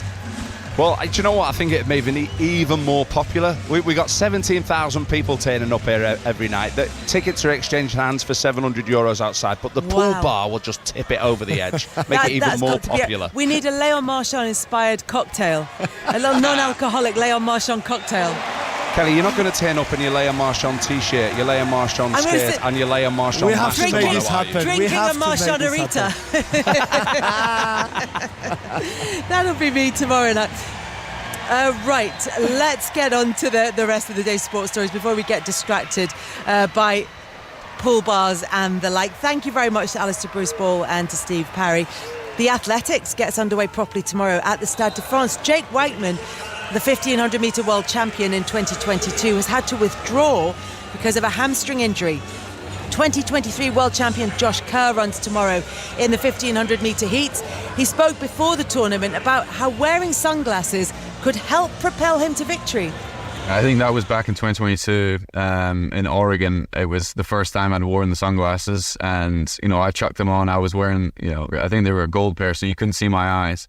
And I was just looking around and seeing what people were doing, and no one knew where I was looking, so people were getting a little bit peeved off at me and just let me know. They were asking, are you looking at me? And I was like, yeah, maybe I am, maybe I'm not, but it'll rile some people up. But yeah, it's a fun element. But I think the rivalries for myself and Ingebrigtsen, it just mostly based on our own self-confidence. He's obviously put together some amazing performances over the last 4 or 5 years, and maybe he's definitely beaten me a good handful of times. But I think I'm on that level now. It's taken me a bit longer to get here, but I believe that I'm currently the best 1500 meter runner in the world, and I think he believes he's the best 1500 meter runner in the world. So it's a fun balance between 2 personalities there, and obviously you're adding in some other amazing competition as well. And I think our personalities clash a little bit when it comes to that. And I'm all for it. I'm not going to shy away from some competition. I've worked extremely hard to be in this position, so I'm excited for what was to come the rest of the year. How would you describe yourself as a person? That's a great question. I haven't been asked that in a long time. So for myself, I think, I'm a very driven individual that doesn't really have much of a filter. Is probably the best way to describe me. So, sometimes things come across in certain ways that, make some headlines that I wasn't supposed to. But, for me, I'm just a driven individual that's looking to see if you can get into the top of your sport without breaking any rules. The goal of being an Olympic champion is an addiction. Emotions are going to be extremely high in Paris. The storylines in the media is going to be crazy. I know I can handle the pressure. I'm the best in the world, and I visualize that 1500 meter final. I know exactly what I'm going to be doing. There's 12 individuals on that Paris start line, and I'm going to do my best to try and beat every single one of them. If I have to look at any other colour than gold over the next 4 years, it's going to be really frustrating. That was Josh Kerr talking about wearing sunglasses. Well, he certainly wouldn't need them, not just because it's nighttime here, but also because the heavens have opened and it's started to rain. We're under a kind of piece of plastic sheeting to try and keep the equipment and ourselves dry for these latter stages. Look, the rain has held off. It's been glorious sunshine. It's been beautifully balmy here at the beach volleyball. Jules, thanks for coming along and enjoying it with us. It was so much fun. Thank you very much. Absolute pleasure, as always, to be joined by Julien Laurent. There is some sad news to bring you as well from the world of football tonight. It's been announced that former Leicester City manager Craig Shakespeare has died at the age of 60. He was assistant to Claudio Ranieri when the Foxes shocked the football world by winning the Premier League title in 2016. Shakespeare then took over the manager's job when Ranieri was sacked in February 2017. League Managers Association chairman Martin O'Neill said in a statement that Craig's impact on the people he worked with was often spoken about by players, coaches and managers in the game. His personality and warmth made people feel important, and that Craig truly cared about their development and success. During his playing career, Shakespeare had spells at Walsall, West Brom and Grimsby, amongst others. Craig Shakespeare, who's died at the age of 60. Earlier this evening at the Olympics, Andy Murray's career came to an end. Let's hear from him and his partner, Dan Evans. Andy, Dan, your Olympic journey finishes in the quarterfinals, and Andy, we all know what that means. Yeah, I mean, it was a great run, and we lost to two top players today, Tommy and Taylor. Both top tennis players, and we would have had to play very well to win that match, and we didn't play a particularly good match. Certainly from my side, we got into it at the end, and obviously, if we could have found that form earlier, we could have caused them some problems, but wasn't to be. And yeah, we got through some tricky situations in the first couple of matches, could have easily lost them, and we did well to make the quarters. But yeah, disappointing if you get through that match today, you get an opportunity to win a medal, and yeah, wasn't to be. It is a cruel quirk of sport that so many great careers end with a loss. Could you explain how it feels now the moment is here? I feel good. I've been ready for this moment for the last few months, to be honest. I mean, yeah, since I had to have the operation on my back after Queen's before Wimbledon, I knew it was the right time. I feel lucky that I was able to come even to compete here, and obviously really grateful to Dan for putting in the effort that he did and preparing as best as he could to give us a good chance of having a great run here. But yeah, I'm looking forward to stopping that. Dan, you've been part of this final chapter on the court for Andy. Really special moments at the end there with the crowd rising to its feet. Lovely embrace between the two of you. What did you say to him? I think I said congrats on the career. Get out there, enjoy, take it in from the crowd, because it's exactly what he deserves for what he's done for tennis. Just a pleasure to finish up with him, and he's been excellent to play with, although today wasn't our best day. We prepared really well, we committed to it, and had fun along the way. Yeah, Andy, you had your big send-off with all the fanfare at Wimbledon. What do you think it says about you and your career and your legacy that you chose to finish up here at the Olympic Games? I don't know what it says. It's not. I don't feel like I'm the person to say what my legacy is. I don't know. I just know that I gave as much as I could to the sport. I loved competing in the Olympic Games and competing for my country. It's been these weeks are so special, and I'll definitely miss them.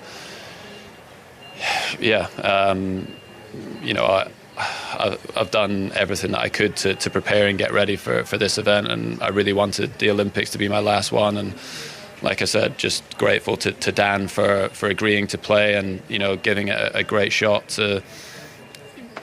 Obviously, it would have been a fairy tale ending to have won a medal. Both of us would have been feeling that, but just wasn't to be. And been proud to be part of Team GB over the last 20 years, and definitely we'll miss it. And what does tomorrow look like? Big long lie-in and cocktails on the Champs-Elysees. How does retirement start? I have 4 children that are below the age of 8. Lions don't happen anymore, unfortunately. It's early to bed, early rises. They're up 5, 6 in the morning. So I don't know what I'll do tonight. Probably go back to village, try and find a few pins for my collection, and then I don't know. I can do whatever I want now, but I want to go home, spend time with my family, be around my children. I don't know what the next chapter is going to look like yet. Haven't decided. Won't be the last we see of you, I'm sure. On behalf of all of us who love tennis, love sport, love the Olympics, thanks for everything. That's all right. Thank you. There'll be a lot of thank yous for Sir Andy Murray at the end of his tennis career. But what a career it has been. And between now and Gordon Smart taking over at 10, we can relive Andy Murray's remarkable rise to the top of the world tennis rankings in 2016. It was the greatest year of Murray's career. He won 9 ATP Tour titles, including his second Wimbledon crown and second successive Olympic singles gold. It culminated in victory over Novak Djokovic at the ATP World Tour Finals to cement his place as the world number 1.